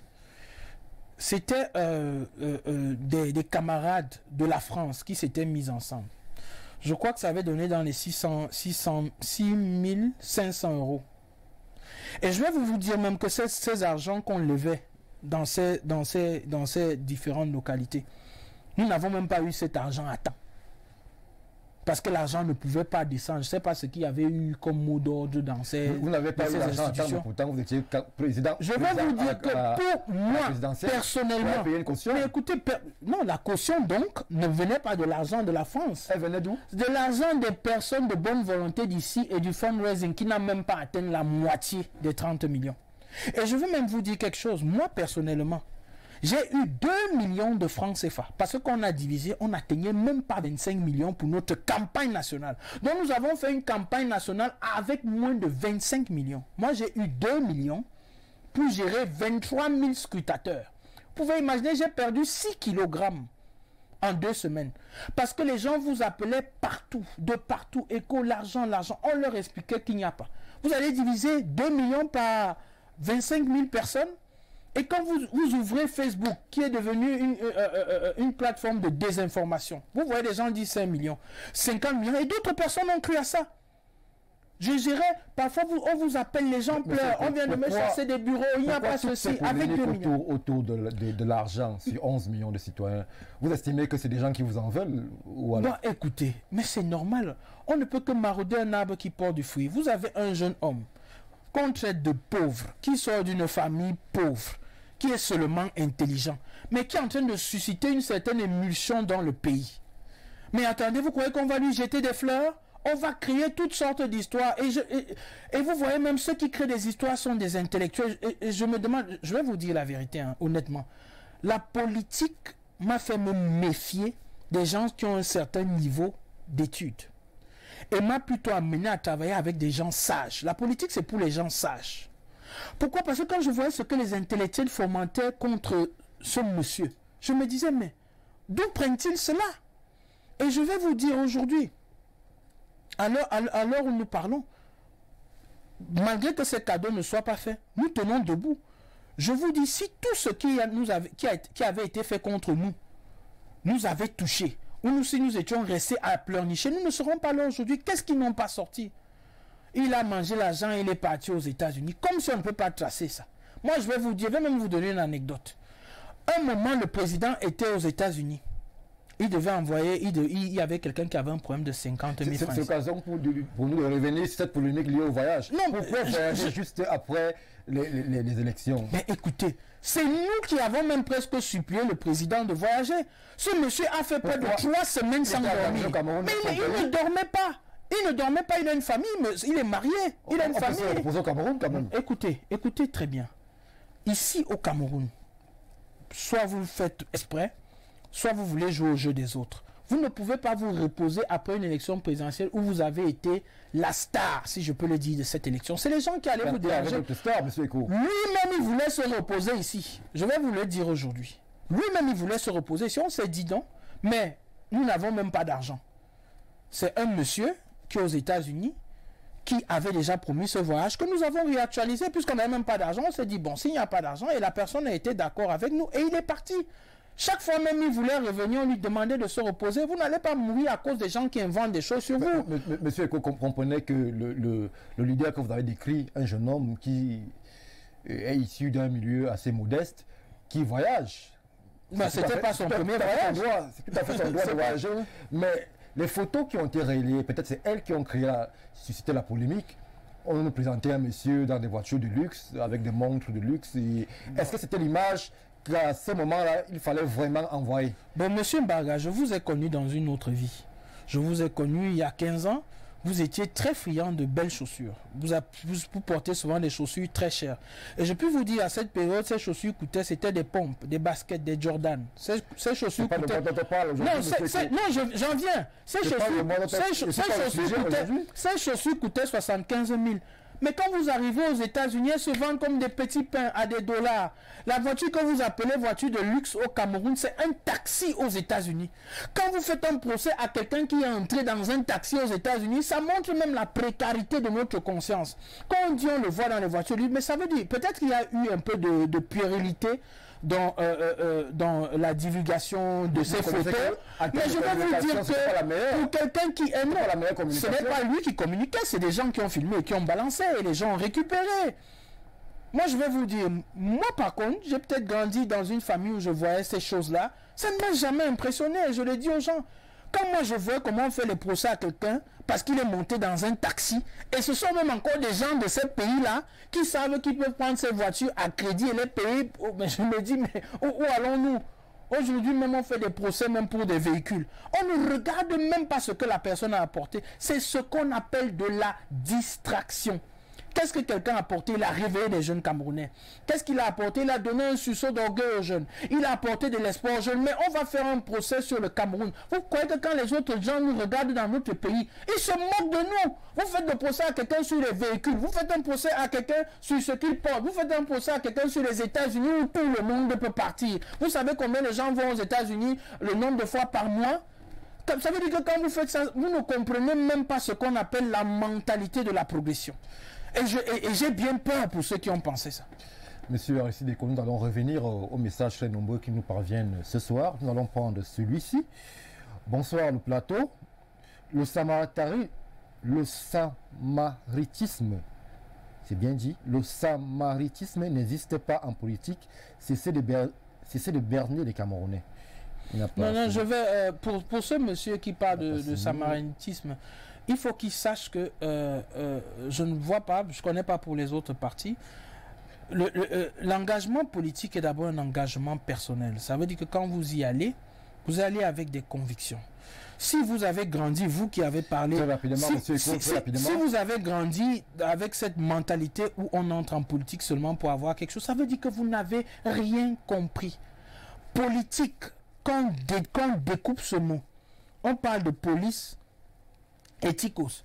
Donc on parle de la gestion, on parle de la préservation des affaires d'une cité.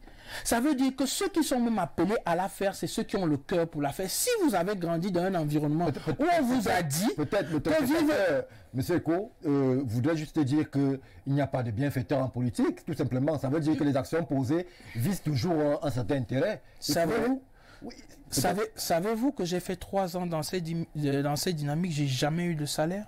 Le savez-vous? Savez-vous qu'on avait quand on avait coupé le salaire de M. Cabral, vous savez ce qu'il faisait?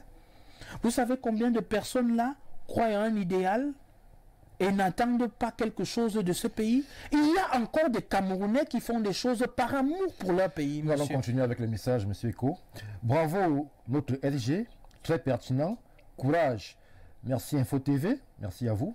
Le PCRN continuera à libérer les énergies positives et nous irons de victoire en victoire. Aïcha Inoua, trésorière nationale du Parti camerounais pour la réconciliation nationale. Bonsoir le plateau.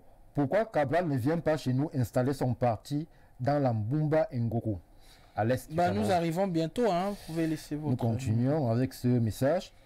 Bonsoir le plateau. Au regard de tout ce qui a été dit sur vous, je voudrais penser que grâce à votre altruisme, vous me permettrez d'atteindre le président Cabral, à qui j'ai laissé un courrier le jour de l'ouverture de cette session parlementaire. En effet, aidez-moi en lui faisant se pencher sur mon courrier. Votre nom, malheureusement, le message n'a pas été signé. Bon, si vous signez votre nom, bonsoir à vous sur le plateau et salutations cordiales à monsieur Eko, le loyal et fidèle collaborateur du président Cabral. Très pertinent et percutant. Chapeau bas, camarade LG. Merci. Jacques Hervé Ikumba. Merci. Nous allons prendre celui-ci. Bonsoir sur le plateau. Félicitations à Info TV. Monsieur LG, courage à vous. La victoire est devant nous. Dominique Eloum, depuis IDEA. Merci. Nous allons avec celui-ci. Beaucoup de courage à Aristide. C'est Yvan Ovungu qui signe le message. Ah oui, Yvan. Bonsoir. Monsieur Eko, toujours très profond et pertinent, le Cameroun a besoin de valeurs comme vous. Don Richard, qui vous écrit, monsieur Aristide Eko. Nous allons avancer avec les messages, très nombreux ce soir. Bonsoir le plateau. Monsieur l'invité, cher pasteur, vous êtes perspicace. Merci. Malheureusement, il n'a pas signé le message. Je suis très contente de mon fils, continue dans la même lancée. Ta maman, Mélanie Bissa, depuis Montéjouvence. Alors, nous allons nous arrêter là pour cette série de messages très nombreux. Monsieur Aristide Eko, nous allons évoluer dans ce programme en passant à la troisième articulation, qui est celle liée au visage. Nous allons, avec le concours de la réalisation, vous présenter maintenant des visages sur lesquels vous aurez certainement à dire un mot ou à exprimer un avis. Alors, si vous êtes prêts, je suis prêt, nous allons aller avec le tout premier visage de cette édition de Vous la parole ce soir.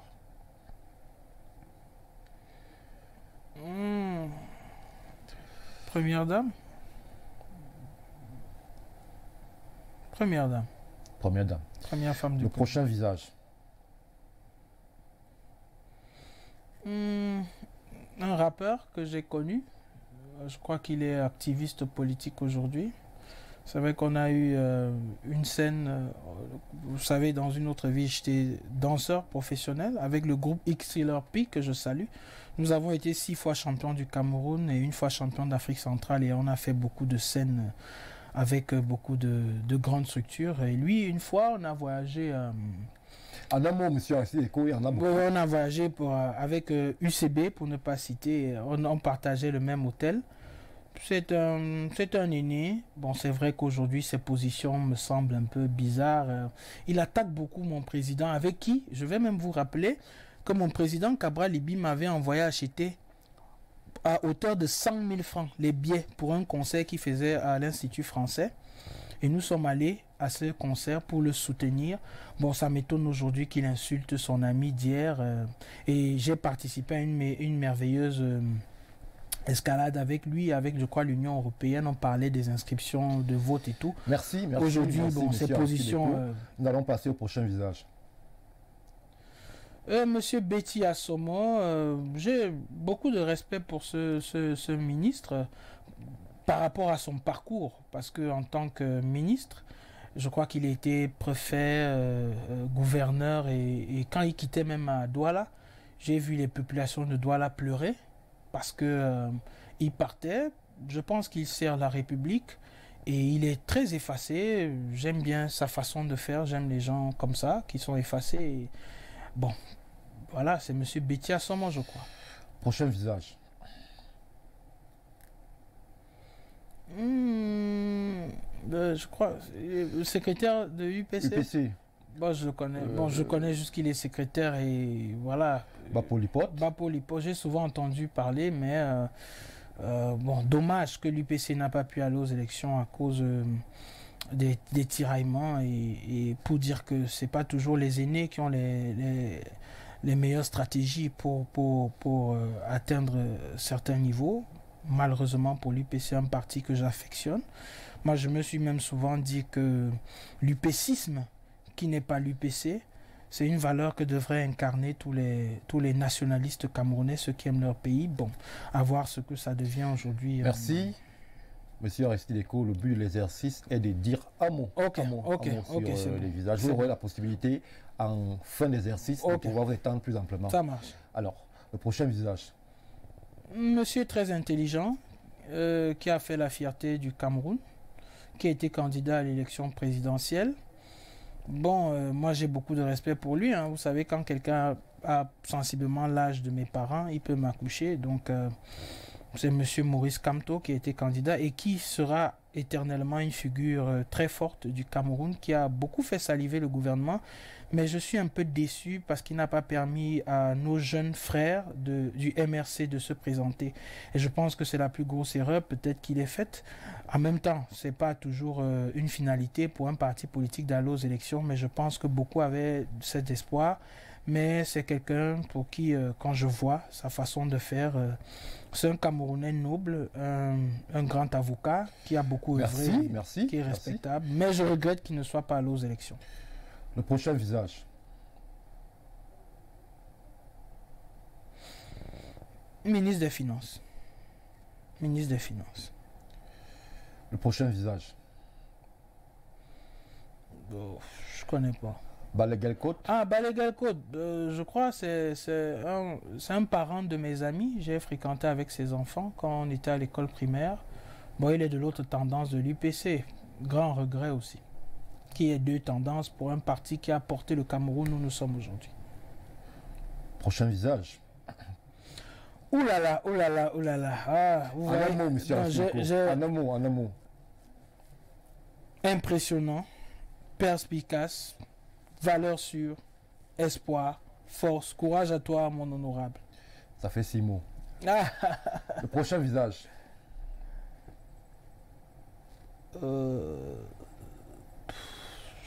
Je reconnais pas. Le prochain visage. Oh là là, le papa des papas. Professeur Kumvondo, une valeur sûre. Il nous a permis d'avoir une visibilité et pour ça nous lui serons éternellement reconnaissants. Nos prières vont vers lui et nous savons qu'il nous porte dans son cœur. Merci à vous, monsieur le professeur. Prochain visage. Monsieur Patrice Ngana.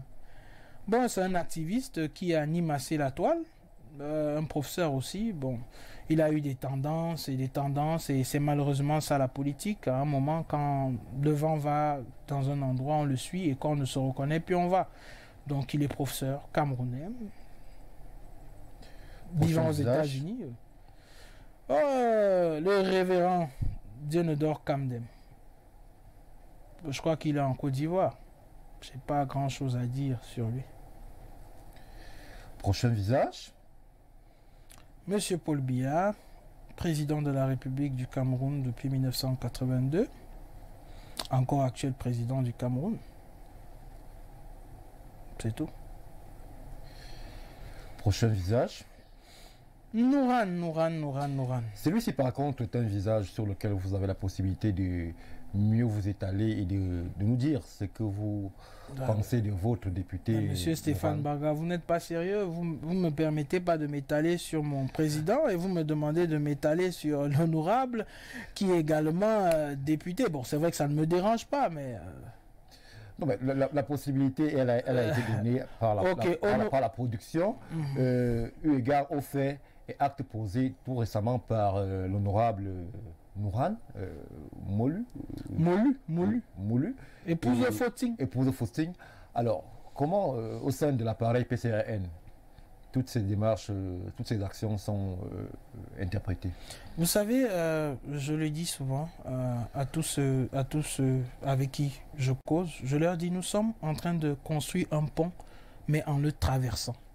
Donc c'est une double difficulté parce que nous sommes dans une construction d'un pont et nous sommes en train de le traverser en même temps. Et je peux comprendre que beaucoup entrent dans cette construction. L'honorable Nouran a fait... Non, écoutez, je suis en train de parler. L'honorable Nouran a fait une entrée fulgurante en politique. Aujourd'hui, elle est députée, premier coup d'essai, coup de maître. Je pense que c'est une personne qui a un grand avenir politique. Et comme le président le dit souvent assez, libérer les énergies. C'est vrai que les polémiques envenimées par les journalistes, les internautes, ont fait croire que l'honorable, avec d'autres visions au niveau du parti, c'est de son droit de s'exprimer en tant que député. Et elle apprendra encore. Moi, tout ce que je sais, c'est qu'elle est en train d'apprendre. Elle-même, elle le dit. C'était une femme d'affaires qui entre en politique. Et les actes posés peuvent également avoir des conséquences. Mais en tant que famille, quand quelqu'un tombe, nous avons pour devoir de le relever. Peut-être elle a fait parfois des erreurs de communication, mais jamais nous n'avons vu qu'elle ne pourrait rattraper ça. Vous pouvez voir aujourd'hui, elle fait des excellentes actions pour les citoyens, que ce soit du Vouri, que ce soit d'ailleurs. Honorable Nouran, c'est une jeune dame très intelligente, qui était aussi une très bonne danseuse, hein, avec qui même j'ai un gros duel de battle. Et voilà quoi, mais je sais que beaucoup de gens ont dit des choses. Elle veut prendre la tête du parti, elle veut remplacer Cabral, et certains opportunistes ont trouvé un stand pour essayer de mettre de l'huile dans le feu.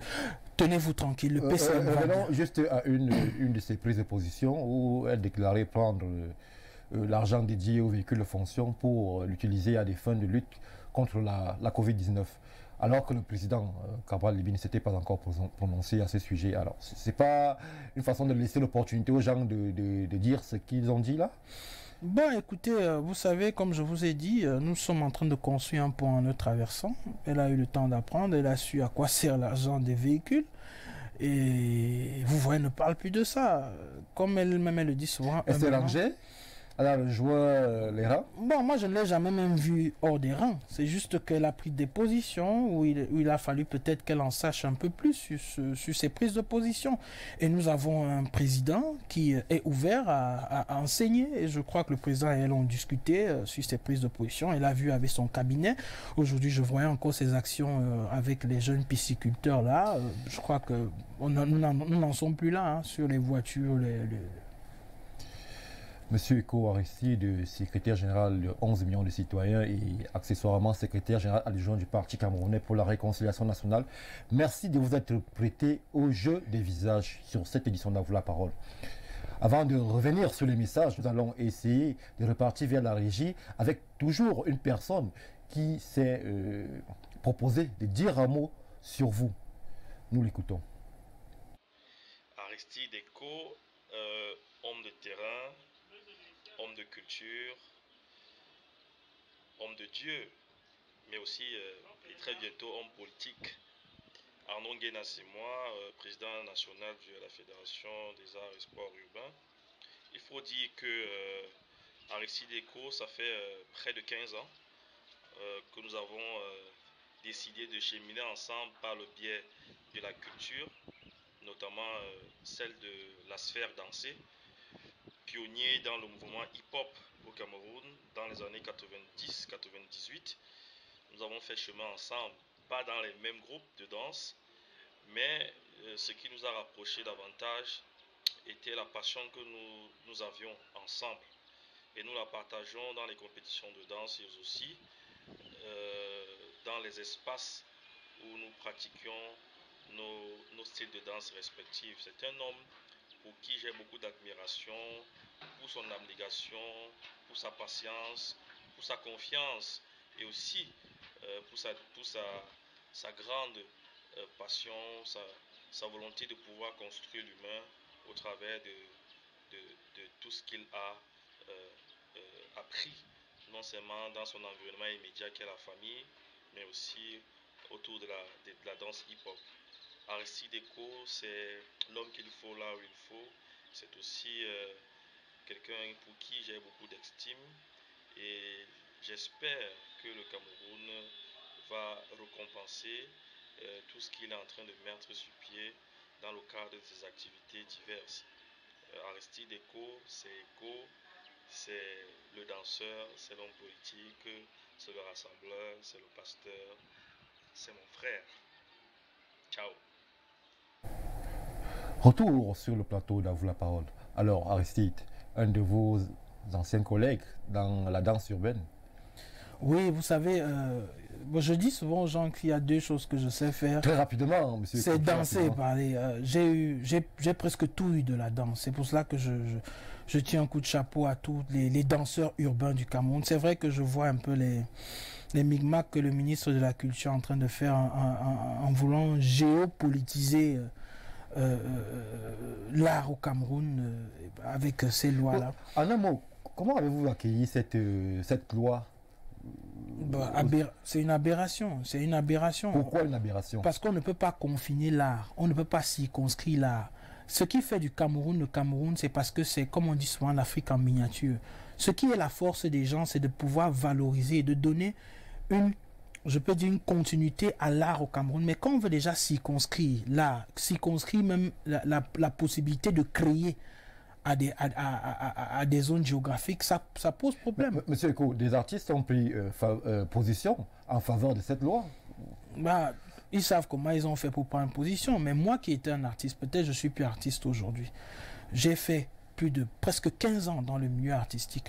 J'ai été même, comment on appelle ça, les RICAN, la rentrée, oui, la RICAN. Je vais vous dire, j'étais à SG et tout, j'ai enlevé mon costume, j'ai remis mon habit, je suis allé danser. Mais je vais vous dire, quand on est rentré, on donnait les 1000 francs aux gens, j'avais eu l'impression que la culture était en train de mourir au Cameroun. Pourquoi? Parce que vous voyez ce que vous admirez à la télé, coupé dans une de ces misères. Ça veut dire qu'il n'y a même pas un plan culturel au Cameroun qui est véritable. Et quand ce genre de loi arrive encore, où on s'estime, où une loi même contredit une autre, on ne sait pas où on va. Quelle est la politique? Est-ce qu'on devrait peut-être même faire les états généraux de la culture au Cameroun? Peut-être. La réalisation nous a proposé quelques images de vous justement. Oui, là c'est en 2007, là on gagne les couleurs urbaines. Ça c'est ma team avec les Mario, Flavien, l'araignée noire, Kamsou, Fadon. Là on est champion du Cameroun aux couleurs urbaines en 2007. D'accord. Nous allons essayer de repartir avec les messages très nombreux ce soir et essayer d'en liquider le plus possible. Alors. Bonsoir, grand Aristide, du courage, Michel Ebaka de Mindon. Nous prenons celui-ci. Vous êtes un bon fanatique. Vous et vos amis détestez les hommes à l'appareil gouvernemental. Vous n'êtes pas fair-play. C'est Jean-Pierre Stern qui nous envoie le message. Moi, on ne déteste pas quelqu'un à l'appareil gouvernemental. Nous n'avons pas prétention à détester quelqu'un. Nous sommes une force qui est là pour participer à la vie politique. Nous ne sommes pas en guerre. Retenez bien que le Parti camerounais pour la réconciliation nationale, avec pour égide vérité, amour et paix. Nous, c'est la vérité et l'amour et la paix. Nous ne détestons personne. C'est noté, nous allons repartir. Parfois, il faut leur dire ça, parce que la politique n'est pas un champ de bataille. Il faut bien le comprendre. La politique, c'est une proposition des idées. Et c'est en cela que le PCRN veut s'affirmer. Pas dans les guerres. Des guerres qui n'ont aucun sens. Nous continuons avec les messages de nos téléspectateurs très nombreux ce soir. Bonsoir à vous sur le plateau. Cessez de nous manipuler. Nous savons, vous et moi, que la politique est subversive, car on doit toujours se salir les mains. Autrement dit, faire du n'importe quoi pour atteindre ses objectifs. C'est David depuis Garoua qui nous écrit. Je vais dire. Pas d'appel, s'il vous plaît. Nous ne prenons pas je vais dire à David que la politique, c'est comme une pâte à modeler. Celui qui vient donne une forme à la politique. Si vous voulez, quand vous allez faire la politique, vous irez vous salir les mains. Aristide Eko, quand il fait la politique, pour ceux qui le connaissent, ne se salira jamais les mains. Je suis un fils de Dieu, je crois en Dieu et j'ai la foi chrétienne qu'il faut pour cela. Je ne sais pas pour vous, je ne vous juge pas. J'ai choisi de le faire parce que j'ai un appel. Et je vais vous dire, depuis que je suis petit, pour ceux qui me connaissent, ils vous diront qu'ils ne sont pas surpris de ce qui m'arrive. On vous a dit, vous avez suivi tout à l'heure que j'étais un rassembleur. Ça veut dire que ce n'est pas quelque chose que j'ai appris à faire comme ça. Donc, à monsieur de Garoua, David de Garoua, ce n'est pas tout le monde qui se salit les mains. Si cette atmosphère vous a donné l'impression qu'il faut se salir les mains, il y a des gens qui ne se sont pas salis les mains pour faire de la politique. Arrêtez de faire croire que la politique, c'est pour se salir les mains. Monsieur Eko, le PCRN est allé au Parlement pour apporter le changement. voici une législature qui finit, mais aucune proposition faite de votre part. C'est Chedjou qui nous bon, j'ai l'impression que Chedjou ne suit pas l'actualité. Et que de quelle législature parle-t-il? À peine les députés ont été nommés, ont été élus il y a 3 mois. Quelle législature finie? Il y a des propositions que le parti fait. Le parti a fait des propositions pour la lutte contre la Covid. Ça a été pris en compte. Le parti a fait ses présentations par l'entremise de ses députés et a fait des propositions au ministre. Donc, je pense qu'il ne suit pas l'actualité. Ça ne fait que 3 mois qu'ils sont députés. Il y en a encore 5 ans, monsieur. Il ne faut pas seulement... Je veux dire, monsieur Mbaga, il faut que les gens arrêtent. Nous sommes jeunes. On a un Cameroun qu'il faut relever. Que les gens arrêtent avec toujours des choses de parti parce que tel est du MRC, parce que tel est de ceci. Nous sommes un peuple camerounais qui a besoin de faire des choses ensemble. Quand il dit ça, ça veut même dire qu'il ne sait même pas de quoi il parle. Il parle d'une législature qui finit à 3 mois, lui aussi. C'est noté, M. Aristide Eko. Nous allons prendre ce message qui nous vient de France.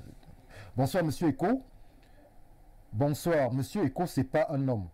Parce qu'il ne fait pas confiance au royaume de Dieu pour changer la situation des humains. En Daniel, chapitre 2, je crois, verset 44, la Bible enseigne que Dieu détruira tous les royaumes de la terre et placera son royaume, et ce royaume rétablira tous les problèmes de la terre. Donc, M. Eko est un faux homme de Dieu. Ralph, depuis Orléans, en France. Je crois que Ralph vit dans un pays, non? Je pense que pour que Ralph mange, il faut qu'il travaille dans ce pays, et ce pays est gouverné. Et si Ralph est camerounais, pourquoi il est allé dans ce pays? Peut-être il cherchait une meilleure vie. Pourquoi? Peut-être parce qu'ici, il n'y en a pas. Mais s'il va là-bas, ou d'autres disent même souvent, j'aimerais dire à M. Ralph qu'il ferait mieux de vivre dans la nature, de ne pas aller chercher une meilleure vie en France. Bon, il peut penser ce qu'il veut en termes de mauvais homme, mais ce qu'il parle même, je vais revenir sur David, il n'a même pas compris le contexte dans lequel David parlait de royauté, d'établir la royauté, parce que quand il parle de... Très rapidement. Bon, il n'a pas compris le contexte. D'accord, nous allons prendre celui-ci. Bonsoir, à vous en studio. Je dis bravo à ce grand homme, monsieur le secrétaire général. C'est l'homme qu'il faut à la place qu'il faut, travailleur acharné, mais alors défenseur des droits des faibles. Courage, SG. Narcisse Mitoglé. Ouais, bonsoir, Narcisse. Nous prenons celui-ci. Dieu a inspiré la dynamique centriste et pacifique avec Cabral Libi comme leader. Il pourvoit aux moyens et inspire les hommes. Aristide Eko est l'un d'eux. Patience et travail sont nos forces pour un Cameroun nouveau. Courage à mon vaillant et camarade Aristide. C'est Angelo Toueli qui envoie ce message. Angelo, bonsoir. Alors, nous continuons. Il y en a tellement. Monsieur Aristide Eko, aujourd'hui, nous sommes pratiquement à mi-parcours, ou tout au moins pour ce qui vous concerne en début d'aventure. Alors, quelles sont les ambitions aujourd'hui du parti qui est le vôtre? Comment est-ce que le PCRN se projette dans 5 ans, 10 ans? Le PCRN a pour rôle premier l'éveil. Le PCRN voudrait marquer de sa présence dans la vie politique du Cameroun. Le président national de ce parti, qui est l'honorable Cabral Libi, le dit souvent assez. Nous allons participer au redressement de ce Cameroun. Nous reconnaissons les efforts que nos prédécesseurs ont eus, nos aînés ont eus, mais quand quelque chose ne va pas, nous le disons. Nous n'avons pas la prétention de venir changer les choses, mais nous avons cette ambition-là d'apporter un Cameroun meilleur pour tous les citoyens de ce pays. Et dans 5 ans, nous voulons plus de députés au Parlement pour pouvoir faire passer des lois et faire entendre. C'est vrai que la voix se fait déjà entendre par l'honorable, par nos chers honorables qui sont là-bas. Je parle de l'honorable Cabral Libi, l'honorable Ngo ici, l'honorable Ndib, l'honorable Biba, l'honorable Noran Molu. Mais nous voudrons encore plus, parce que le but, c'est que la plupart puissent s'exprimer, que ce soit dans les mairies, dans les exécutifs communaux, dans les régions. Et le PCRN aujourd'hui, vous pouvez voir le sigle de ce parti. C'est Parti camerounais pour la réconciliation nationale. Donc nous avons un but réconciliateur. Réconcilier le Cameroun avec son histoire. Parce que je vais vous dire, avant de passer à la prochaine question, excusez-moi. Oui, allez-y, rapidement. L'un des plus gros problèmes de ce pays, C'est parce que nous n'arrivons pas à reconnaître les pères fondateurs. Vous verrez aux États-Unis, quand les Américains vous parlent, ils vous parlent de George Washington. Vous allez au Ghana, quand les Ghanéens vous parlent, ils vous parlent de Kwame Nkrumah. Vous allez en Éthiopie, on vous parle de King Selassie. Au Cameroun, on ne parle jamais même de nos prédécesseurs. On ne parle pas de Oumniobo, on ne parle pas de Douala Mangabé, on ne parle même pas de Ousmane Danfodio. Beaucoup ne savent pas, ou lisent et ils ne savent même pas ce qu'ils ont fait. Et c'est un principe divin. Quand vous n'honorez pas les pères fondateurs, il vous sera difficile d'avoir cette éclosion. Monsieur Aristide, donc nous voulons réconcilier le Cameroun avec son histoire, avec sa prospérité et dans la culture, avec ses valeurs. Monsieur Aristide, vous êtes secrétaire général du mouvement 11 millions de citoyens. Vous êtes nouvellement promu aussi au poste de secrétaire général adjoint du Parti camerounais pour la réconciliation nationale. Alors, la question que l'on se pose, comment vous parvenez à faire cohabiter ces deux entités? Bon, écoutez, c'est des entités vraiment à des mots de... L'un n'a pas préséance sur l'autre? Puisque une fait autre chose et l'autre fait l'autre chose. Avoir une préséance, je ne pense pas. Parce que ici, nous avons une grosse liberté à 11 millions, mais le parti a des dirigeants. Je vous rappelle que je ne suis que secrétaire général adjoint. Il y a un secrétaire général qui s'appelle Boubakari Massardine. Et il y a des vice-présidents. Il y a des statuts et un règlement intérieur qui est respecté de ce côté-là. 11 millions est ouvert à tous. 11 millions travaillent dans tous les secteurs. Santé, éducation et autres. Essayons de nous projeter un peu dans un futur pas si lointain que ça. 11 millions qui parvient à faire le chiffre de 11 millions d'électeurs, ça veut dire que c'est l'objectif atteint et 11 millions arrêtent de fonctionner? Non. Nous avons, vous savez, quand on se fixe un objectif, ce n'est pas une finalité. C'est comme en forêt. On peut vous dire que le potentiel de la forêt, c'est tant d'arbres. Mais tant que vous n'avez pas atteint le nombre d'arbres, vous n'avez pas encore épuisé votre potentiel. On s'est fixé un objectif et dès qu'on va atteindre ces objectifs, on va encore voir la hausse de nos objectifs. Aujourd'hui, le mouvement 11 millions de citoyens, je vais vous prendre un cas, par exemple au Congo. À l'époque, dans les élections qui opposaient Pascal Lissouba et je ne sais plus qui là, j'ai oublié, c'est le flux de personnes, voilà je crois, c'est le flux de personnes inscrites sur les listes électorales qui ont fait basculer la donne. Parce qu'on s'est dit que s'il y a des Camerounais qui sont inscrits, les fraudes seront minimes. Parce que les gens qui vont aller voter, même ceux-là n'auront pas la force de faire fraude. Et ils vont surveiller leur vote. Donc notre but, c'est de permettre autant que nous pouvons aux Camerounais de jouir de leur participation à l'électorat. Et pour cela, il faut qu'ils soient nombreux. Voilà, nous allons relayer ici le message de M. Ndongo qui insiste à ce que son message soit lu. Mon nom est Ndongo Alexandre, c'est mon SMS que vous avez lu. Je crois que c'est fait, M. Ndongo. Merci pour votre insistance. Nous allons essayer de repartir aussi rapidement, M. Aristide Eko. Dieu te bénisse, SG Aristide, c'est Aloïs Olinga. Amen. Amen. 5 députés sur près de 280. Voyez-vous, rien ne peut passer de votre part. C'est Chedjou qui revient. Ben, je dis à Chedjou qui a un acharnement malsain. Parce qu'avoir même déjà 5 députés, c'est pas rien. Il y a un an, nous avons pris le Parti camerounais pour la réconciliation nationale. C'était un 11 mai. Et un an après, nous avons 5 députés, nous avons 206 conseillers municipaux, nous avons 7 maires titulaires, nous avons 23 maires avec les titulaires et les adjoints. Et nous avons 4 mairies que nous partageons. Ça, c'est un an. Je pense qu'on devait prendre tous les camarades citoyens de 11 millions, prendre tous les militants du PCRN qui ont fait ce travail, les aligner sur toute la pôle centrale et leur donner des médailles. Parce que jamais au Cameroun, vous n'avez vu ça. Au lieu d'encourager ça, vous avez quand même des personnes comme ce genre de personnes qui se lèvent et qui disent que 5 députés, mais attends, vous suivez peut-être les interventions de M. Cabral Libi au Parlement. Il est seul avec les autres. Mais nous avons l'écho. Nous proposons, si nos décisions ne sont pas prises, ils ont la majorité. Un jour, nous aurons aussi la majorité. Nous aurons cette majorité. Et nous n'allons pas rester là. Merci, monsieur Aristide Eko. Nous allons prendre. Je pense qu'il faut encourager ce genre d'initiative. Parce que ça, c'est de la malhonnêteté intellectuelle. Aristide Eko, hier rappeur, aujourd'hui pasteur. Que cherchez-vous? L'électorat? Que cache votre masque? C'est Jean-Pierre Stern, Idea. Bon, écoutez, j'ai été danseur depuis mes 9 ans. Très jeune, on disait que je danse bien. On a formé notre groupe quand j'avais 14 ans. On a tout gagné, donc je suis toujours passionné de la danse. J'ai fait mes études à Soie.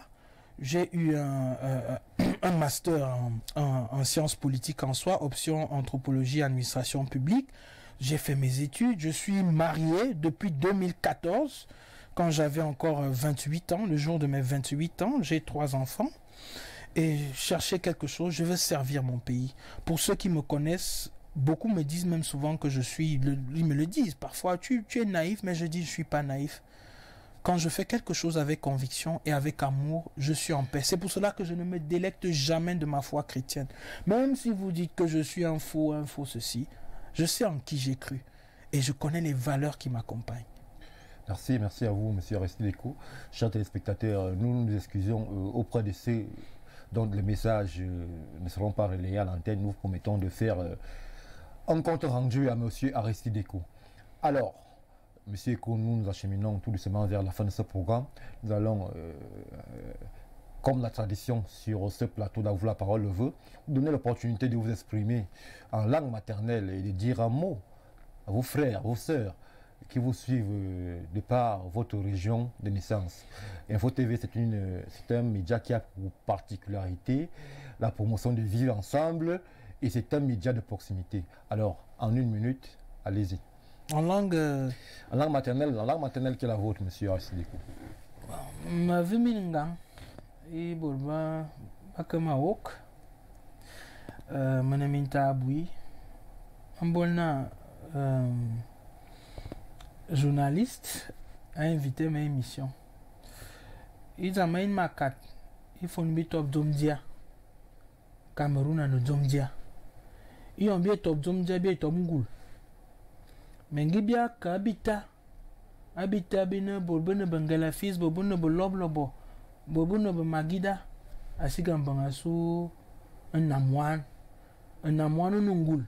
Ils font une top Ngoul. Un van me bobla, un van e bitom bisigambang asu ininga un nam donc makamina zambe tam inya belungulasa zambe tam yo me fura fira bu mot on animi zamvo vus zambe tam inya vu borafiri lugno zamba asu namwen makamina bunganga bui abungang. Merci, M. Aristide Eko, pour ce message adressé en langue... J'ai mélangé un peu de Mbidambani, de Lewondo. D'accord. Nous allons très doucement vers la fin de ce programme. Alors, pour conclure, M. Aristide Eko, le mot de la fin. Bon, le mot de la fin, c'est de parler à mes frères camerounais. Vous savez, depuis un certain temps, dans les réseaux sociaux, nous voyons des déchirements, nous voyons un tribalisme en bien monté. Et vraiment, je souhaiterais que surtout ceux qui sont congénères, dont nous sommes des congénères, que nous cessons ce type de guerre. Nous avons un pays à faire grandir, à bâtir. Et je parle aussi à mes frères de la région du nord-ouest et du sud-ouest. Vous savez, j'ai été membre de la Sunrise Pastor Council. Je connais que le nord-ouest et le sud-ouest, ce sont des régions qui croient beaucoup en Dieu, de forte foi et de conviction. Et comme on le dit souvent, les anglophones sont des personnes qui marchent sur le result base. Et c'est le résultat. Nous sommes une famille, nous sommes des frères. Nous sommes descendants, peut-être l'encodage linguistique est différent, mais nous sommes un. C'est notre pays, nous devons le bâtir. Aujourd'hui, la jeunesse camerounaise, c'est près de 70% de la jeunesse. Jeunes du nord, jeunes du sud, jeunes de l'ouest, jeunes de l'est, jeunes du nord-ouest, du sud-ouest, nous sommes un. Nous devons marcher ensemble.